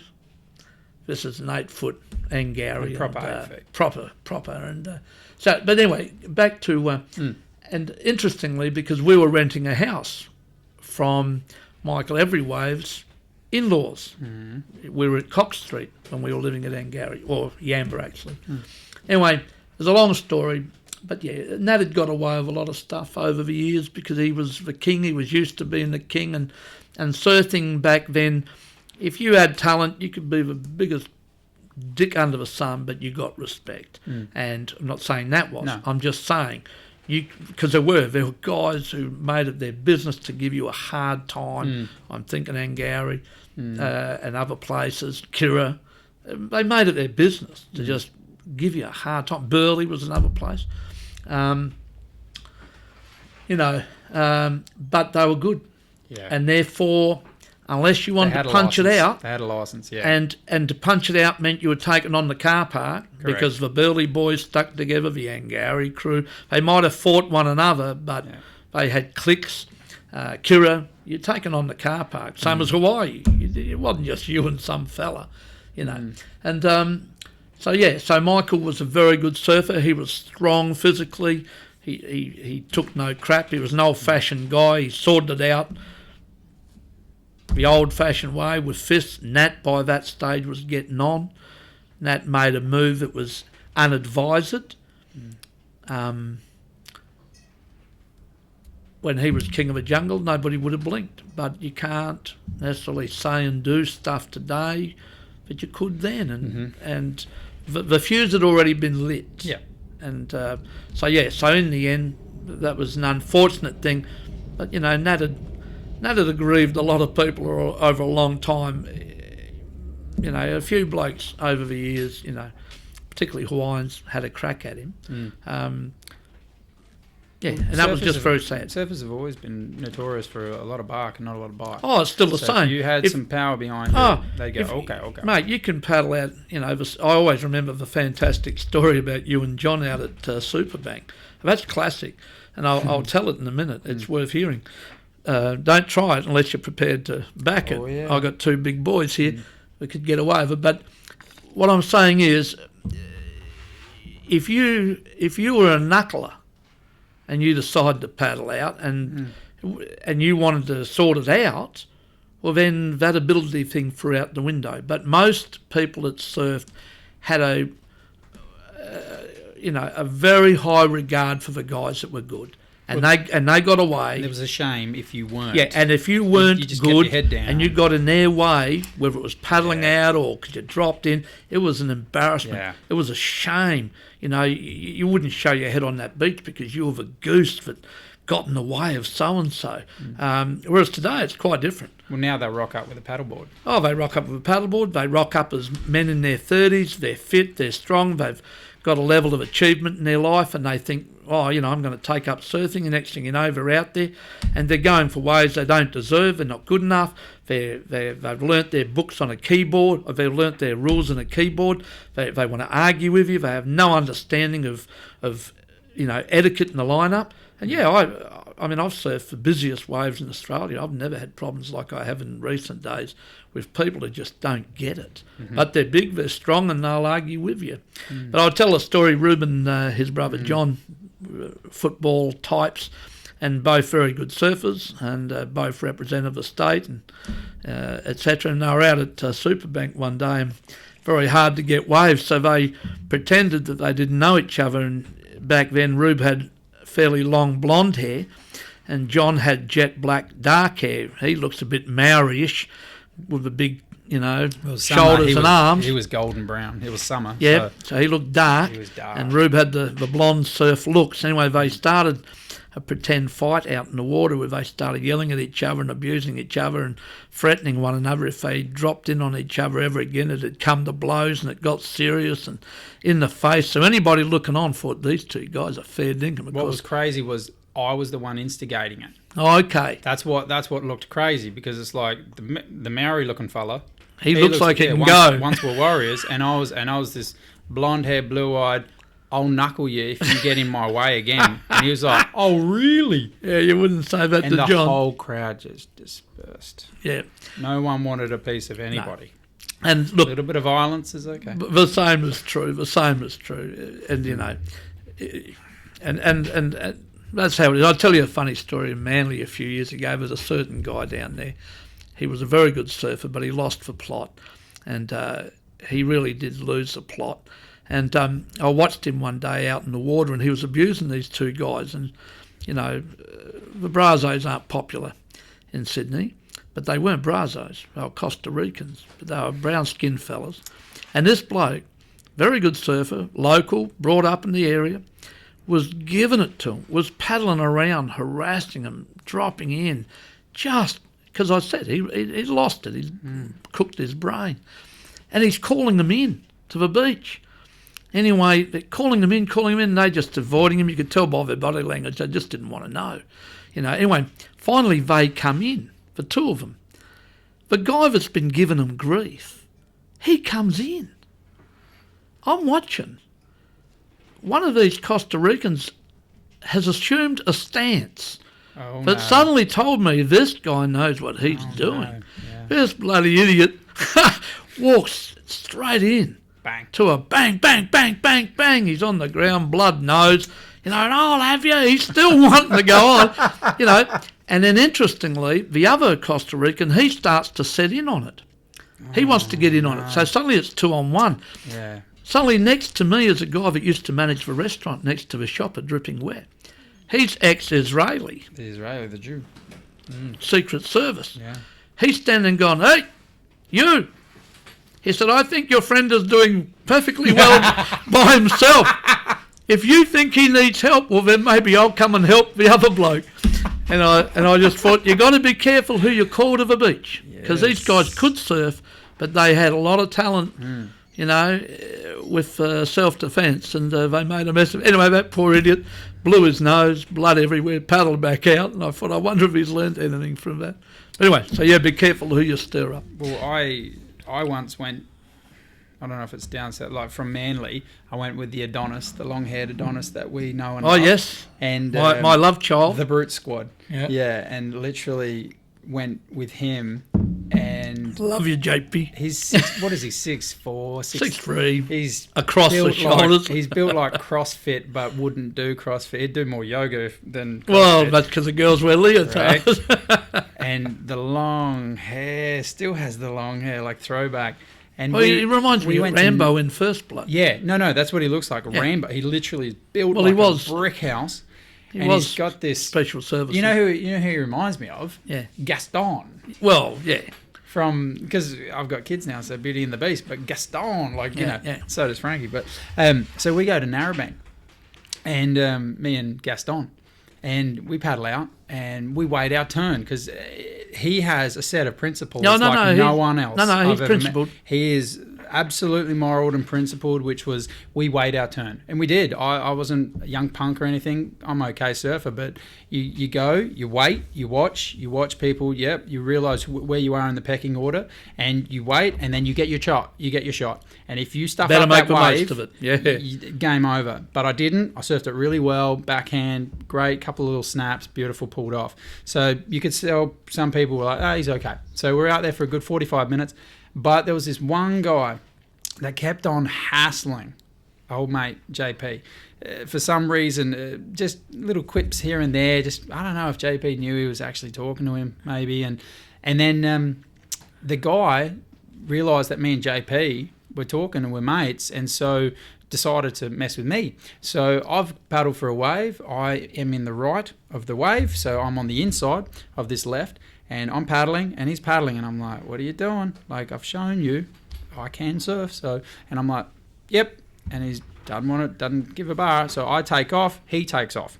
And I'm like, yep, what are you doing, pal? Like, and he's riding the wave and I'm riding behind him, and I may be making him look stupid because he's like trimming, and I've come up behind him, nice little snap, and I'm still looking going, we can go all day if you'd like, mate.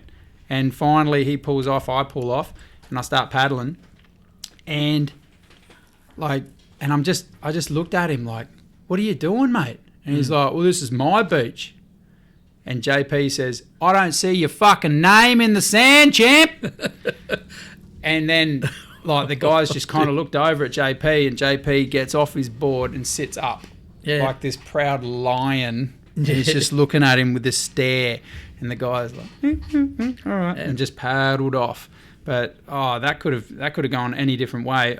On the paddle in, as we've surfed in, me and him, like he notices there's people around our car, so he's like, "Be quick. If anything happens, be quick, and then jump in the car if we can." Yeah. So we get to the car, we put our boards in the car, and he's like, "Just jump in now." So wetsuits on, we just jumped in the car, got out of there because he was coming in. The boys were kind of signalling, and old mate JP kind of SAS. He could read the situation, and I wasn't going to muck around with 2 against 8. So whereas JP would have just made mincemeat probably of them, but just that little bit of too much bark, and not enough bite, and then someone like JP would just go, "Oh, okay, let's go now," and it's like, ooh, and they just pull back. Well, like I say, the water's getting busier and busier and busier, and there was a time, as I say, when you learnt your place in the lineup, you earned it, and you then protected it. But I've always felt Australians would give you a fair go if you played the game right. There'd come a moment, a time when the local crew would eventually say, "Righto, mate, your turn." Yep. And as you say, you had to take it, whatever it was. It might have been a close. It happened to be at Burleigh. I first arrived up there and I lived up there. And same thing. You just sat wide, waited. They just kept taking everything. Finally, a wave came, it was a closeout, and a couple of the leaders, let's say, of a pack said, "Yours, mate." Yeah, they nod at you. And you had to take it. Yeah. And it was a closeout, but you took it. You paddled back out, and then the next thing they say to you, "Say where you're from." And the minute they say that, you're part of the furniture. Yep. They've checked you out, they've tested you. I had that situation happen one time at Manly, not all that long ago. I was surfing with a friend of mine. He's got a temper. This guy paddled out on a 10-foot board. We were surfing these little right-handers. He completely ignored the guys that were sitting there, paddled around the back of everybody, just took off on the first thing that came through on this great big board. We were all riding normal boards. Paddled back out and said, "How are you?" And this friend of mine just about grabbed him by the throat and just said, he was nasty. Anyway, I was working in the shop, and this guy that had paddled out on this board, he came to me and said, "What the hell was all that about?" I said, "Well, we've been watching you." I said, "You don't realise it." I said, "But when you rolled up here at this beach, we watched you pull up. We noticed that you didn't look at who was in the water. We noticed you didn't sort of make a judgment on whether you should be on that peak or maybe somewhere else. We watched the fact that this was your normal behaviour to just paddle out, take full advantage of a big board, show no respect to the guys that have been living here all their lives and blah, blah, blah." I said, "And then you wonder why nobody's friendly." I said, "Next time, pull up, have a look, see who the heads are. Yep. If they can surf, show them the courtesy. You're a newcomer. If you want to stay here. Yep. If you're here for the day, well, it doesn't matter. But if you want to become part of it, you have to earn respect, and then eventually you'll get it." And that's the problem today. There's a lot of people. The old etiquette doesn't matter. It doesn't matter anymore about, I see people paddle out with their kids. Like you said earlier, you weren't allowed to surf Angari until you could cut back at will. And that was not for your protection. It was to respect and protect the safety of the good surfers that were out there so that they wouldn't have to dodge and duck to miss you. But I see people these days, they bring their kids out. The kids can't surf. They're out of position. They're laying there because the old man wants to catch waves. And he leaves them floundering in the takeoff zone. And then he gets upset because you scare his kid, because you try to turn where he's sitting, or you yell at him because he's in the wrong place and could have caused a serious accident. You could knock him out. I just think, man. But you see, like I say, we talked about it before. In my day, if you messed up, you were embarrassed. You so desperately wanted to be a surfer and part of the surfing thing that, you didn't poop in your own You bed. can step out of line. Whereas now people do, mate. Anyway, we move on. Well, that was the picture I was saying. That's probably one of the most liked pictures and commented pictures of. Basically, you put that up, and a beautiful picture of Byron, the pass, and obviously there's a little bit of a crowd, not as much as, but I think you went on to then say about people in the lineup. There was over 200-300 comments. From people going, right on, and that's about what time I've noticed. someone said it. Yeah, no, that was a mood, but people were commenting saying, at last somebody said it, and I've gone, what? What's not to say? But essentially it was along those lines. I've seen pro surfers paddle out with their kids on crowded breaks and push their kids onto waves, dropping in on other surfers. Now, I don't care if it's an old guy or a young guy. If a guy can surf and he's got in the position and got the wave, it's his wave. Don't drop in. And when I see guys who are professionals pushing their kids in, I go, mate, what, as if you're not happy getting all the waves you get on your boat trips and, getting towed into Kira and everything else. Now you've got your 5, 6, 7-year-old and you're teaching him it's perfectly okay to drop in on somebody. And so what if that guy was 60? What if he was 70? Michael Peterson, if he was alive today, would be in his late 60s like me. What, are you going to burn him? These are the same people that rave about Michael Peterson. But if he paddled out, they'd drop in, burn him. You go, who's that old coot? Like, seriously, mate. And the other thing I made a comment about was a number of girls who are just blatantly burning people on mouths. They just seem to think they've got some sort of right. Maybe it's their boyfriends, who are after a bit of whatever, who are feeding them this nonsense. But up the North Coast, they're shocking. You paddle out places, and it's not the guys you have to worry about. It's the 3, 4, 5, 6 chicks on the outside on mouths. Yeah. So they're young, they're fit, they're light. Yep. And then you're paddling out and you're watching one coming towards you and you go, well, start cutting back, honey. Oh, hang on. Oh, hang on. She doesn't know how to cut back. And yet she's at the pass, she'll be at Superbank, she'll be at all the places where if I had that standard, I'd be embarrassed to be out there. I'd be learning to surf somewhere else. I'd get my game together and then go, right, now I'm ready to surf these places. But it's a free-for-all, and that's what's so disappointing. Could you look at that photo? I mean, I tell the story, I lived in those bushes for a month under the stars. No, I did, under the stars for a month, because the guy that took me up, Russell, for some reason, Peter, the guy I told you about, he got killed in an accident. We were all working, saving money to go to Byron in 1970. He got killed in a horrible accident in WA. A jackhammer or something fell out of a skip and landed on him and crushed him. Russell and I went to Byron together. Russell was there for only a week or two and something happened. Russell wanted to go home. I had no car, so I was living under the stars, and if it rained, I slept in the toilet right there at the pass. My bed was exactly where the shower is now. That's where I used to roll out my sleeping bag. and all of us, Byron and the pass really is God's country. Yeah. And the pass is one of the most unique waves anywhere. And I guess now the what do they call them? The artificial reefs, the Kelly Slater stuff. I mean, now wave pools, Wave pools, okay. So they're getting a level of perfection. Yeah. Okay, but in my day, the past was just about as perfect as you could get. Yep. So all of us who remember it as this beautiful, God-given place with superb waves, you can't even surf it now. If you live there, you probably can because you're used to the tempo.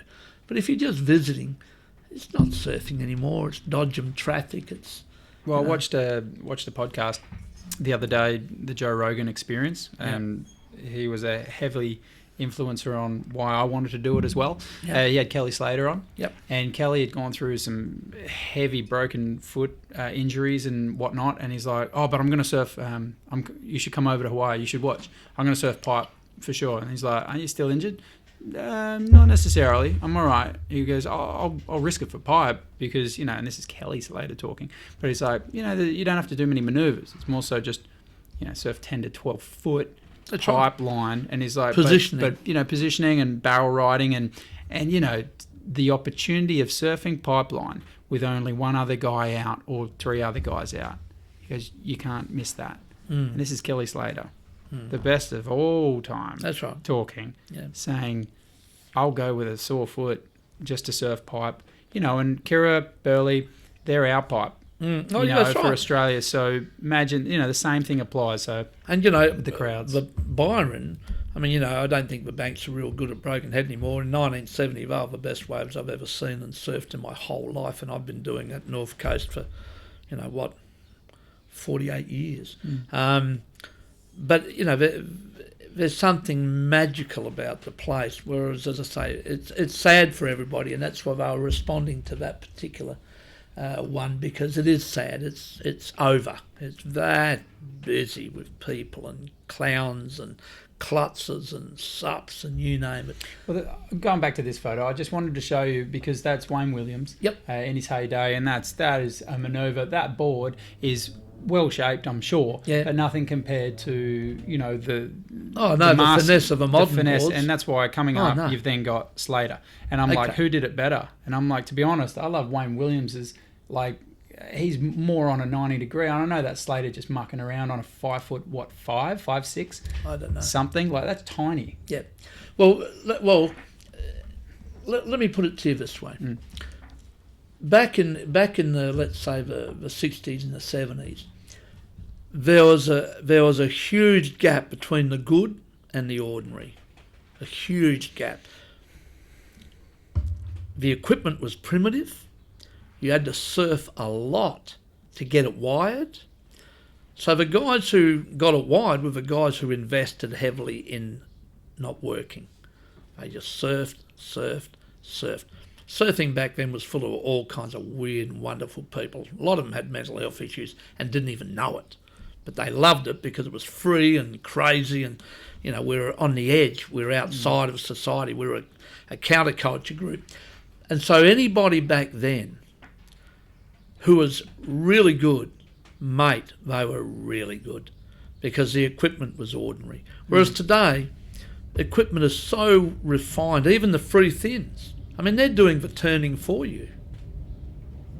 So you've got a lot of guys today who are pretty good, and the fact that equipment is so refined, so, organised. We know what works now. We know what works for different physiques and different types, and whereas back then it was all hit and miss. Yep. It was all hit and miss.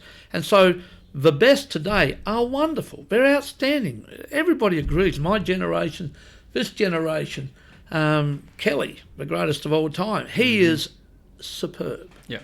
And he would have been superb back then. He is superb today. He maximises his equipment. But I will say this. Back then, to do that photo of Wayne Williams, he was the exception, not the rule. Yep. And there are a lot of guys who are very ordinary. No leg ropes. You paid a price. You get slapped at Angari, let alone on your backhand. Mate, bang, board straight into the rocks. Kira, I lived at Kira in 69 and 71. Kira had these huge spaces between the rocks. And yet, somehow, your board found the rock. Yeah. And it wasn't rocks. It wasn't like Crescent Head, little smooth cobblestones. They were volcanic rock. And when your board hit it, you heard it go ka-ching. Yeah. And that meant bucks. Yeah. That meant no leg ropes.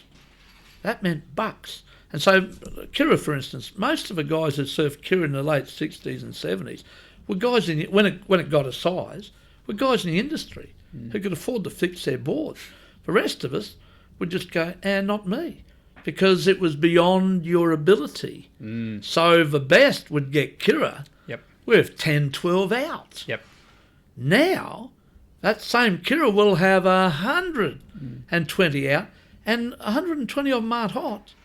There'll be all sorts out there, but they've got a leg rope. Yep. They've got a mini mal or a mal. They can paddle it out. I've seen Europeans on days at Manly, which are like 8 to 10 foot, closing out the beach, no one out, and there are these lunatics out there. And I can tell you a story of one particular idiot Frenchman, and you just go, they are beyond comprehension, these people. It's like me rolling up at a ski resort. I've never skied, and I go to the top flight and I want the best skis and let me at it. Yeah. These people are out in an ocean that would scare us who are regulars. So, yeah, that's the difference. Back then, the best had lots of opportunity with lovely uncrowded days because it was too good for the ordinary to cope. Or the ordinary would paddle out, no leg rope, they'd catch a wave. Kira was a racetrack, would clean you up. Somewhere along that line it would catch you. Mate, you only needed 3 swims and you were exhausted. Yeah. So you're out of the water. I remember surfing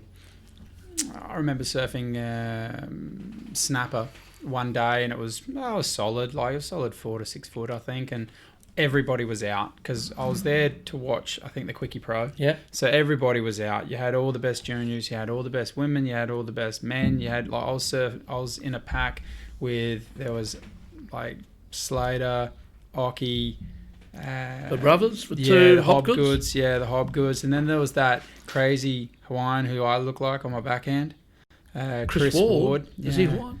But yeah, you certainly. I think he's Californian. California. Sorry, but you certainly surf like him. That's for sure. Yeah, and I was out there and I paid my dues. I obviously didn't get away for a good 40 minutes, and I just waited. And finally, I get this wave, beautiful from beyond the rock, and I'm paddling into it on the inside, and I take it, and I do a nice little S turn, get a little cover up, and then I want to keep going, but someone's in front of me, and they cut back really hard. They're on their backhand. They cut back really hard and force me, and I'm just looking at Ockie. Yeah. And he's like, and I went, I get it. Like, Ockie's dropped in on me, and I was like, all right. So I pulled under, got douched a bit, but Ockie rode out the wave. I paddled back out, and they're kind of giggling. Anyway, I pay my dues, and I get the next one another 20 minutes later, and this time it's another one of the pros that decides to drop in on me, and it was one of the Hobgoods. It was what do you got, Damien and Christian? Is it Christian Hobgood? CJ. I don't know. CJ Hobgood, whatever it is. No. But yeah, I think it was CJ. So this time CJ dropped in on me, and I was so mad because I was like, Ockie, fair enough. CJ, yeah, you won a title. You're a but yank, mate. There was Slater wasn't in the race, and a few were like, you've won a title, you've done well. But I was like, brother, just come on, man, don't be so mean. But so I paddle back out, and he just looked, and I would have left it, but he looks over and does the age-old, sorry, didn't see you there. Yeah. I went, oh, really? Right. Excellent. I remember that. Half an hour passes. I've had a couple of little ones. CJ's got the bomb from beyond the rock. I'm like, now's my time. So I turn around. He sees me paddling. He's like, yeah. I'm like, and I just keep paddling. And he's like, yeah. And I just take off. And as I take off, I go left at snapper. Yeah. I go left. And then like a beautiful S, just left and then round. So he had nowhere to go beyond the rock, just shot his board out and jumped under the water. And I did it enough, and it was out of spite, but it got me in the right position. I got one of the best barrels, just a nice 4-second barrel. And I come out with, and a couple of little, hoots. And I was like, I want to see him straight away. So I pulled off the wave because I wanted to make a point of it. So I'm paddling back out, and CJ's coughing, sputtering, paddling hard back to the thing. And he gets back to the spot, and he looks over at me, and I'm like, sorry, I didn't see you. Yeah. But we can do this all day if you want, champ. And I was on my own, and he's sitting there, and like Slater and the boys, they kind of giggled. I think they kind of went, "Who's that nut job?" Well, they're right. Everyone kind of let me have a couple of ways from then on. But yeah, it's just about that respect, isn't it? Men are men. That's right. Yeah, in correct. the end, men are men, and if you're going to play that, as I say, you might be the best, but part of being the best is respect others who can at least surf, and but you pull an action on someone, burn their best wave. In the end, the man is a man, right? And men won't cop it. Who's these motley crew? Right. Well, I didn't know them, but it symbolised an era. Yep. And so that's from Angari, 1973. I'm pretty sure Dave Eggleton got me that photo, and it just symbolised an era. And The house slept 17. Exactly. We're looking at a old house. Yeah, Just it would have just been an old farmhouse. weatherboard. Is that a blue weatherboard house? Is that what they're called? Yeah. And there's what, 12 people? 1, 2, 3, 4, 5, Well, there, but 10, but, 11, 12. Everyone, Guys and girls. and you'd share a house. And I lived in a house at Suffolk Park after I slept under the stars for that month. Some New Zealanders arrived, and I moved in with them. And at one stage we had 12. Or put it this way, I can remember 12 in a car, a station wagon going to Lennox. So there were 12 of us in that house. That's, as I say, a farmhouse at Angourie. I just liked it because it just epitomised the era.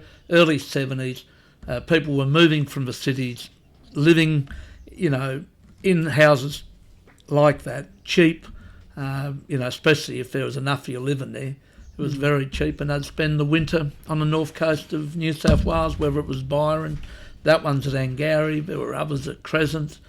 Where else? Oh, well, Torquay in Victoria. Yep. What about this old photo? Yeah. Pulled that one out, so that's the south coast.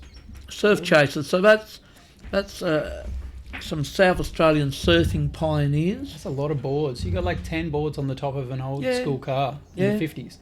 That would have been, yes, early 60s, that is. Okay. And the two guys who were the prime movers was a guy called Jim Miller, who's passed away. He was a kind of Iron Man ahead of his time.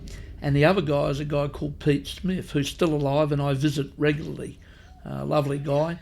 And does he live at Alico? No. Okay. He lives at Moana. Oh, okay. But so that's the rack they built themselves, because one was a graphic designer and the other guy, Jim Miller, was probably handy with a settle-in or whatever. They built the racks, and that's what they would travel in. They'd go down south all the time looking for waves. Jim Miller was a member of Kite and Surf Lifesaving Club. They were the guys that were in the first bunch of cars to go to Cactus. They were the guys that named Baby Lizard Bay over at Yorks. They were the guys who were in that photo you showed me before of Daly Heads. They opened up all of that. They used to drive a car from here and leave it, drive a car from here to York Peninsula, and they used to leave those cars at a petrol station there around the back, and then they'd transfer to them because it was just bush tracks. You were just driving over, there weren't roads, or if there were, they were, what the road out to Salmon Hole used to be like. That would be a good day. So they were true pioneers. They were checking out, Rapid Bay. They'd go down, way down south to Robe down there. They went to York. They were the first crew to go to Cactus, and so real adventurers. What about where are we? Oh, that just pulled back on me. That's all right. It'll open up again.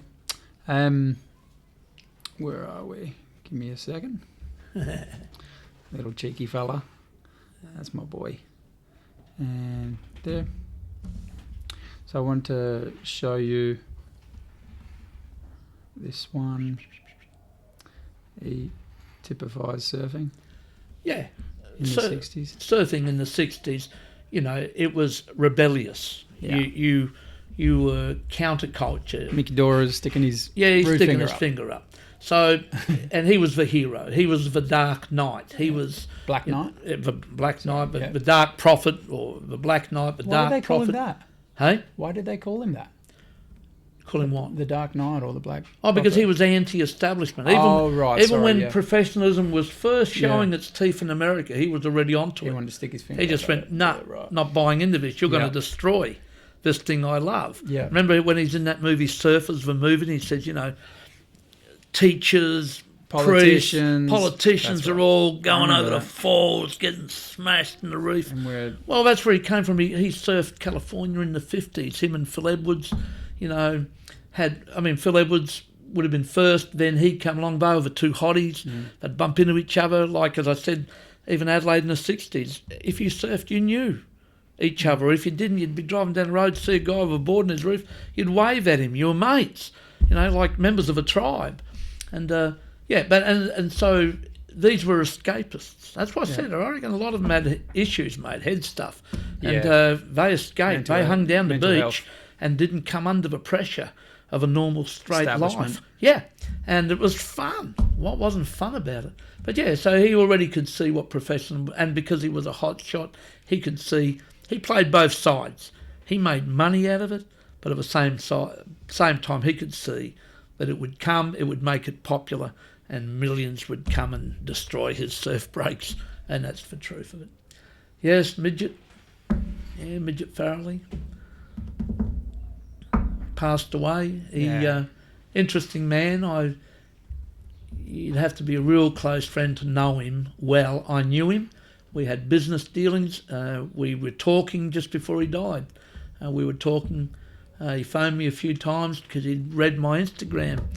And I truth has to be told, I'm going to upset a few people here, but McTavish was not the first guy with a short board with a V bottom. He was. And he phoned me. He said, "How do you know that?" I said, "Well, we didn't care back then. We were just kids. We'd read the magazines. The magazines were 3 months behind, so we'd get it, and we didn't care. You know, I loved McTavish. He was my hero when I was a young guy because he slept in the back of cars and slept in the back of surf clubs and lived on banana sandwiches like I have all my life. And you. Now, but I traced it. I followed it, and I went, hang on. There was a contest in Australia and with the Wind and Sea Club from America, and Midget, there's photos of him showing his V bottom, and that was November, and he had shaped it in July. But the media showed McTavish showing his off. Fake news. Way back then. Next thing you know, they're surfing in Hawaii, fabulous surfing for us there. Now you look back and go, oh, those boards were dogs. But back then, it was revolutionary. It wasn't hanging 10, it was carving. Nat McTavish at Honolulu Bay. And the film came out, the magazines came out, they were mates, so they got the inside running. He was left behind. And he was retired by the media, and he was 21. He was a has-been. But the other thing is that Midget was anti-drugs. And late 60s, early 70s, surfing was full of drugs. Midget stood alone, really, as one of the big names, and just said, no, don't want to go there, blah, blah, blah. So that's another reason why he was just pushed aside. And that's why, as I say, we were talking when he, just before he passed, he phoned and said, Rick, how did you work it out? I said, well, I've got time. And now I look at this article and that article and we go, hang on, there's a disparity here. And I've gone, not that I care, but sadly, he was pretty bitter about it all. And that's another example of where you grow up, you get on with life. And I know that the people concerned have tried to make up, but he wouldn't. He was clearly very, very cut. And, that's Donald Parman. And looks like David Steele. Yeah, well, he does look a bit like David Steele. With the, yeah. No, well, like the article says there on Instagram, he died and no one said boo about it, and I thought that was really sad because, as I say, he came from a great family, surfing family. There was he and Daniel Parman and Jonathan Parman, and they were both great South Africans. He was in Byron the year I lived there in 1970. We used to get our mail checked because there was no, you didn't phone into state, mate. You know what I mean? It was a public telephone booth. I lived in the house with 10 New Zealanders and one guy from Sydney and me. So you communicated with letters. And we'd all have our letters checked because the coppers were checking. Anyone living in Byron Bay in 1970, they assumed you're on drugs. We're on drugs. I was not. Neither were the New Zealanders. There were a few that were. They were the top crew, the hotties in the Australians. I won't mention names. And him, he was full tilt. Someone's called him. You see him there with his hair wet, but you want to talk about a white afro. Yeah. He used to have a white afro. He'd wear the hippie shirts, and he used to wear, Joseph of many colours, bell bottoms. Oh, right. Like, bells Hello. around his neck. Hello. Like he was the ultimate hippie. We were all wearing Bonds, cheap T-shirts and cord jeans and thongs, and here's this guy hanging around Byron. He never had his mail checked. What? And he was full of it, maybe because he was South African. There was nothing they could do about it. Right. I don't know. Some of the others in Byron that year were American, and there's no doubt they also were into it. But us, we were not. Now, by 71, when certain people moved to Byron, the drugs came with them. And they are some of Australia's elite surfers. The drugs came with them. But us, no, we were too busy surfing, mate, to be onto it at that stage. But yeah, so I thought I'd write about him. He was a fabulous surfer. He could surf backhand and forehand. He'd surf a broken head. As I say, it was just beautiful, perfect barrels, 200 yards. He'd surf on his backhand, then he'd do a switch foot, get in the tube, and then come out, switch back to a goofy and have the most powerful cutback, as it were, on his forehand into the white water. So yeah, as I say, an interesting guy, one of those colourful people that leave a mark on you for life.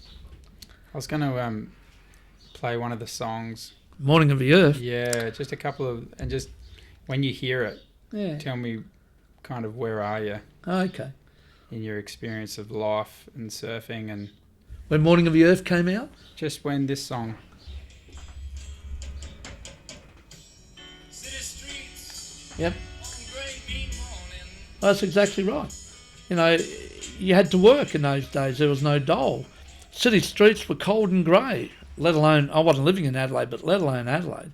If you had to work in the city somewhere, it was cold, grey. We were already worried about smog and stuff then, and there were people who were by the time Morning of the Earth came out, starting to live in the country, like that photo of all that crew. And you could live very cheap at, as I say, Angari, Byron, Crescent, not so on the Gold Coast, but there were tons, and Gold Coast was kind of a town, it wasn't really country. But when Morning of the Earth came out, yeah, it spoke of escape. Get away from cold, grey, on shores, cold, grey, winter mornings, let alone somewhere like Victoria. Come to the North Coast where the sun dances on the water and there's sparkly waves and there's board design going on and there's chicks in, without bras and, you know what I mean, and lovely flowing dresses. It was a hippie days and, yeah, wonderful, mate. That movie, I was in Manly when it came out. I already had the surf shop. I saw Morning of the Earth, I reckon, 20-something times. I reckon I've watched it 20 I just loved that movie. It was so true to the spirit of the day. It was so true to what's Australian surfing was the best in the world, mate. We used to watch the American movies and go, who cares, mate? David Nahi were doing a poo man. David Nahi on longboards was sensational. Yeah. But not every hot surfer from the longboard era transitioned to shortboards. But our surfing was fantastic. People rave about Michael Peterson. Mate, Michael Peterson wasn't the best. There were a lot of guys, Wayne Williams, people like that, but they weren't competing. But you could go to Cactus. They were living there. You could go to Angari, Jeff Jiver, what was his name? Wayne Williams. People like that. Mate, you didn't see them in the magazines because the magazines didn't go there to shoot photos. All the photographers were at Narrabeen. But in all of those places, in those North Coast towns, there were wonderful surfers, mate. I've often asked for guys from Angari who they think the best surfer ever was at Angari, and I'll talk to you about a guy called somebody or other, I forget his name, Campbell, another guy called McPherson. You've never heard of these guys. They didn't They compete. must have been bloody good, mate. They didn't compete. They obviously got kids early, or they hit the junk. Hit the junk. That took them out. But you know what I'm saying? But so there were great surfers everywhere. Michael Peterson became great because he sussed out the judging system. Judging system changed in 1974. It went from being based on style to points for manoeuvres. Michael Peterson was clever. I reckon Michael Peterson was a better surfer when he was a junior. I used to watch him on the Gold Coast in 69 and in 71. He was the only natural footer that used to surf Duran Bar. Because all the goofies had surfed your Rambo. It was just beach breaks. Why would you surf beach breaks? When And you around the got corner, you got the Snapper, points. You got Greenmount, Kira, Rainbow. Snapper, Greenmount, Rainbow. Rainbow was unbelievable. You had sand dredging up the wave. Yeah. Rainbow in 1969. So I'll come back to that. So Michael Peterson in 74, and I know this is controversial, but I'll tell you, I reckon he was a better surfer when he was a junior. He sat at Bell's and he had a list on his dashboard of what the manoeuvres were worth. If you go to my Instagram, the list is on there. Wow. You get a point for this, a point for that, a point for this, 2 points for that, 2 points for that. So Michael Peterson's paddled out and gone, tick, tick, tick, tick, tick, tick, tick, tick. If I take off, do 4 wick whacks, Yeah. achieve a 5, you don't get barreled at Bells, or you can very occasionally, but he worked it out. Everybody else, mate, Terry Fitzgerald, all of those guys were beautiful, smooth surfers. To do a wick whack was like doing, what do you call it, the kangaroo? Oh, yeah, when you hop along. Yeah, and, the kangaroo you hop. You pump. You pump. Yeah, you pump. It's a joke. Yeah. In my day, 74, wick whack was like, what is that? It's ugly. It wasn't a style. It was ugly. It wasn't stylish. Yeah. But judging had changed. Yeah. And so you've got guys who are going, no way, I'll never surf like that. I'm not selling my soul. And if you, I know that Terry Fitzgerald wrote an article at a contest in 1973, and he said this is the end of soul surfing, because that system was coming in. So by 74, MP was the best because he worked out the system before everybody else was prepared to change. That's why people like Wayne Lynch didn't like contests, because they knew they weren't surfing how they wanted to. Wayne Lynch, I write about it on Instagram. Larry and I saw him surfing. He was surfing a keel fin. He loved them. He raved about them. But you can't whack a keel fin. Right. So when he went in contests, he rode a normal single fin. But we saw him free surfing in Victoria. He was riding a keel fin. Loved it. Drawing beautiful big long lines, mate. Well, the same thing is now where you've got the young kids coming through doing like alley-oops and all the rest. Yep. And whereas a beautiful roundhouse cutback, who cares about that? Well, the absolute classic, mate. Snapper Rocks, Joel Parkinson and Medina. Barreling behind the rock. They're waiting for the low tide for the final. Joel behind the rock, are you serious? Yeah, every time. Every time, getting barreled, snapped the board. Medina is surfing what is called Kitty's Corner, Little Marley. He wins? Are you serious, mate? So that's what I'm talking to you about. Yeah. When MP took advantage of a judging system, other guys either stopped competing and said, no, we'll never surf like that, or they took a while. They realised after losing and he winning everything, they've gone, better change my act here if I want to be a part of the money. And that's the end of that. But come back to these guys in the country, mate. They were beautiful surfers. Cactus had a couple, I forget their names, but I know they were there. There were hot guys everywhere. And how do we get onto that? But so Morning of the Earth. Yeah. So it was a time when people turned their back, if you like, if they could, on society, and went and lived in the country. And it was a great time. It was, great music. As I say, the surfing was beautiful. I'd already experienced some of it by having lived on the Goldie in 69, Byron in 70, Goldie in 71. I told you I left Gold Coast in 71 because it was too crowded.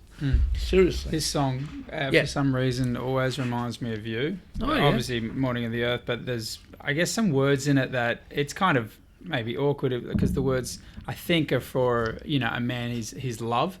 But for me, it was... And you a man. No. That's what I mean. You just You're listen gonna to teach this me how and to you tell fly? me... All right, you tell me where you were and what you're thinking.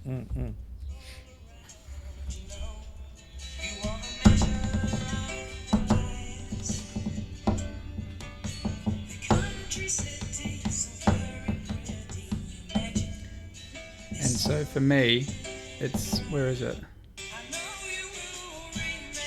Oh, yeah. This bit.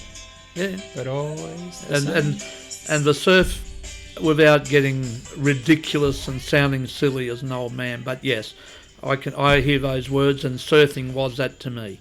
Surfing was my faithful mistress. Where it says, "Lover, there's nothing about you I would change." So That's right. I'm sure he's saying that about his, missus or whatever about that.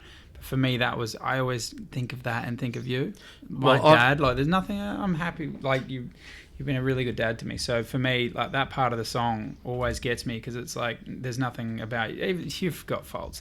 Everybody's got faults. What?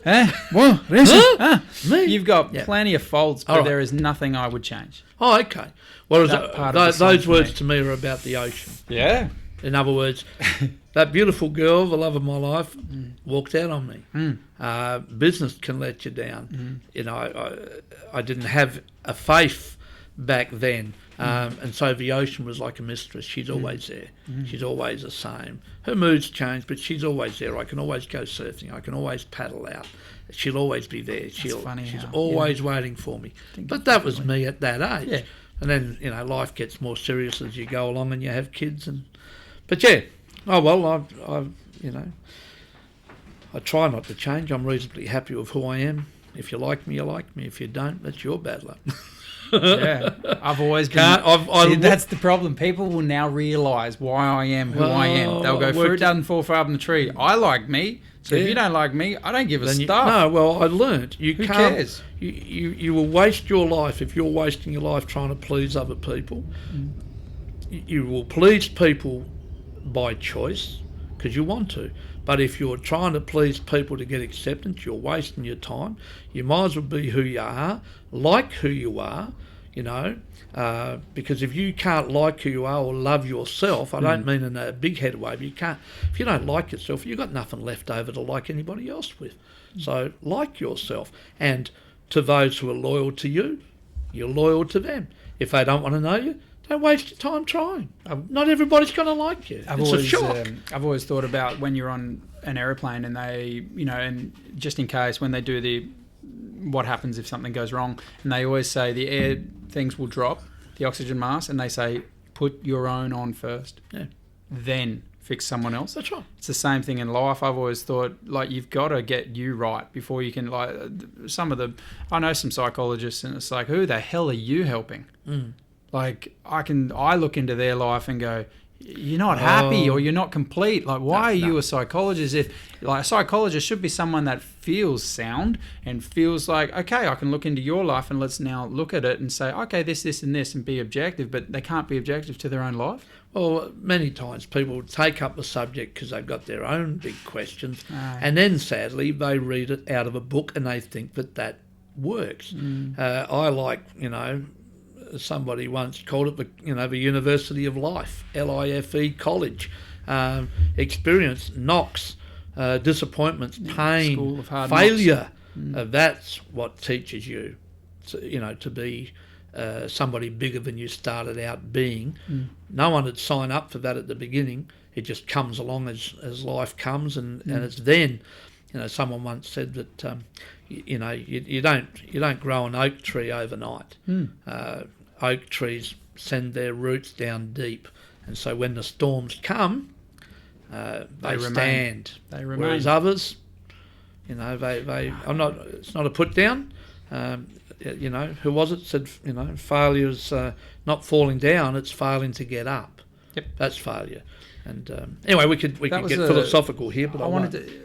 That is a good quote I just saw as well. The ultimate measure of a man is not where he stands in moments of comfort and convenience, but where he stands at times of challenge and controversy. Martin Luther King. Well, Junior. I'll tell you a story that moves me.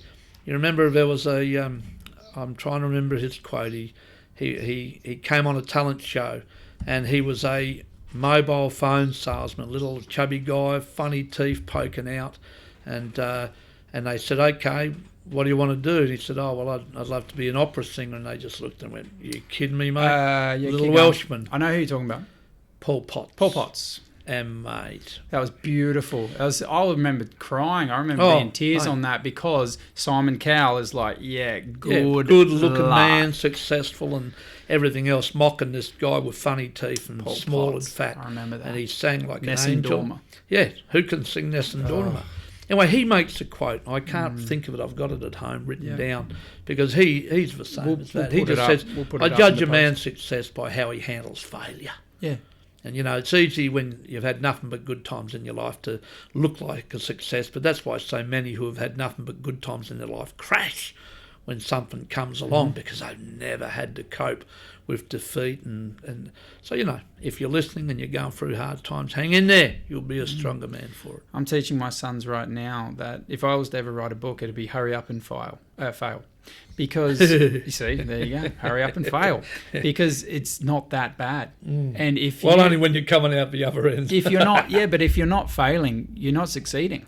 Like if you're not pushing yourself to fail, like if you want bigger muscles, you must pick up bigger weights in order to get, and what is bigger weights? Well, it's more adversity. It's harder to do. So you beat that and then you get a bigger weight and then a bigger weight and then a bigger weight. And that's how you can become stronger through determination of getting through things you can't pick up. You must go to failure. Anyone who wants to be super cut with abs, you must go until you cannot go no more. That's why I've got abs, but they're underneath a few layers sure you of do, fat. Dad. No, someone said to me that, they're hiding, but someone said that They're nervous to come out. Nothing but sunshine, can only make a desert. Yeah. In other words, you've got to have cloud, you've got to have rain to have a full orbed life. And as you get older, I'm getting on now, and you come through these things. At the time, they're horrendous. I've experienced some real losses. At the time, you think to yourself, how am I going to stand? How am I going to get through it? But you do. If you were just prepared to stand and, as I say, hang in there long enough and things always turn around. The ball will bounce. It's the waiting for it to bounce your way that can, be too hard sometimes. But, if you hang in there, it will turn around. Well, you taught us those 3 words as we got on in life. We press on. Correct. We press on. You get up, you go. And that's why I'm teaching my sons, we press on no matter what. I mean, I'm teaching Leo right now for anything. You'll hear him and you'll say, Leo, can you pick up those toys and put them in your room, please? And he'll do it. And then you say, why did you do that? And he says, because it's the right thing to do. That's right. And that's what I'm trying to teach them. And I'm not going to pay him. I'm not going to give you a lolly. No, it's the right thing to do. Yeah. No, that's right. It's the basics. The basics, mate. There you go. Yeah. Whereas our friend Blakey Allen would say, good manners cost nothing. There you go. Correct. We're going to finish on we have to this song. Get late. This last song. I just want to know, what's your thoughts when you hear this? Because to me, this typifies everything. Yes. Well, I could be wrong, but I think it's singing about a swag man. A swag man was a guy who was on the road. He had I love that song. He had a roll, a bed roll. He'd have a can to cook his tea in, and he was on the road, and just wandering the countryside. Now I could be wrong. That's what it always said to me. And then when you go to the movie, and it's all about living in the country, and it's it shows Batty, if I'm not wrong, running along the beach, mate. And, Batty's wearing cut-off jeans. Yeah. He's not wearing the latest board shorts. That's Batty, one of the greats of Australian surfing. He's still going hard, still going strong. You've got to admire him. He's a true believer. He's given his life for surfing, and, he's one of them that's fair income. And but, you see him in the movie and he's running along, and no leg rope. No board cover, not even a wetsuit. He's just running up the beach, cut off jeans. I know for a fact that he ended up breaking that board in half. Batty and I are quite reasonable friends these days. And, it's just a simple life. He's just going surfing. The swag man, he's out on enjoying freedom. He's on the country and he's saying, well, why don't we stop here for a while? We'll make a cup of tea. Let's talk. Let's enjoy the freedom of the road, the freedom of the open road. You probably don't know what a swag man is, but they were men who were just touring the countryside looking for work during the Depression and tough times when there was no work in the cities. So they just put a blanket on their back and a tin to cook their tea in, and they'd roam the country, going from farm to farm, looking for a bit of work, for food, to survive, But they were also men who might have just said, you know what, stick the city. If I'm going to be hungry, I prefer to be hungry in the bush, in the country. And the surfing back in the 70s, early 70s, at these country towns was very much the same thing. It was about freedom. It was about going surfing. And I can't afford a pair of board shorts, but the cut-off jeans will do. You know what I mean? And you'll notice there's a school of mullet in the wave face in that movie. Well, you know, Batty... Is that him surfing real 10 to 2 feet? Is that him out on Gary? Is that him? I'm trying to think if that was him. No. I always think that was him, but it's not. No, Go on, sorry. Go on. School of mullet. Well, Batty's always got the really powerful turn. Oh, yeah. The guy with his feet close together. Yeah. Was that on a yellow board? I think so, yeah. I reckon that's Russell Hughes. Oh, right. Okay. I've had people ask me if it was me. Woo! And I said yes. Well, Russell Hughes was never going to hear about it. And until now, the people in New South Wales wouldn't have known that. But no, I remember someone here in Seaford saying to me one time, "Are you that guy on Morning of the Earth?" I said, "Sure." I said, "Yeah." And I went, Why "Oh, not? right." Nah. Who do I make it out to? Yeah, exactly. No, I think Beautiful. that's Russell Hughes, and he surfs with his feet very close together. Yeah. There's only 2 waves, maybe 3 waves of him, and he just Yeah, surfs nothing up the body. Yeah, that's Keep right. And the I upper always body say quiet. that looks. Yeah. Yeah, Yep. but I'm pretty sure that's Russell like you. Hughes. Well, Russell Hughes has passed. He's not with us. Mm. He was a colourful character. But, yeah. But this song, when I hear it, Yep. for me, this is what I wanted for the show. Oh, yeah. To the point where it's pull up a chair, sit down, have a story. You know, The man has done. just beautiful. You know, it just takes you back, and that's what I wanted, to be able to sit with you and be able to be have a medium to be able to take you back. Yeah, It's my pleasure. There's plenty more been where an that honour. came from, but that's another day. Well, that's what I mean. This is only like we've sat for probably 3 hours. We could There we probably are. sit for another 3, but And then there's still other subjects. that's what I'm saying. There's some things Many you won't other touch. I know subjects. that, but Oh, no, I'll touch anything, but not necessarily for public. yeah, I know. You know, don't want to embarrass certain people or whatever. But I don't know. It's been an honour, Dad. Thank you Oh. very much. I really appreciate it. It's Hope been it hard goes to get well. you down here. Yeah, I know. I don't travel real well unless there's a surf at the end of it. There's not too many surfs out the Port Pier. No, or- not a taparoo. No, there's not too much waves down here. So, We can't. again, I know so many people who cannot wait Oh, to well. hear your stories and hear what you've been through and where you've come from and your memories and your tales. Yeah, mate. So, thank you. Pleasure. Until next time. Love you, mate. See Love ya. you, Dad. Good boy.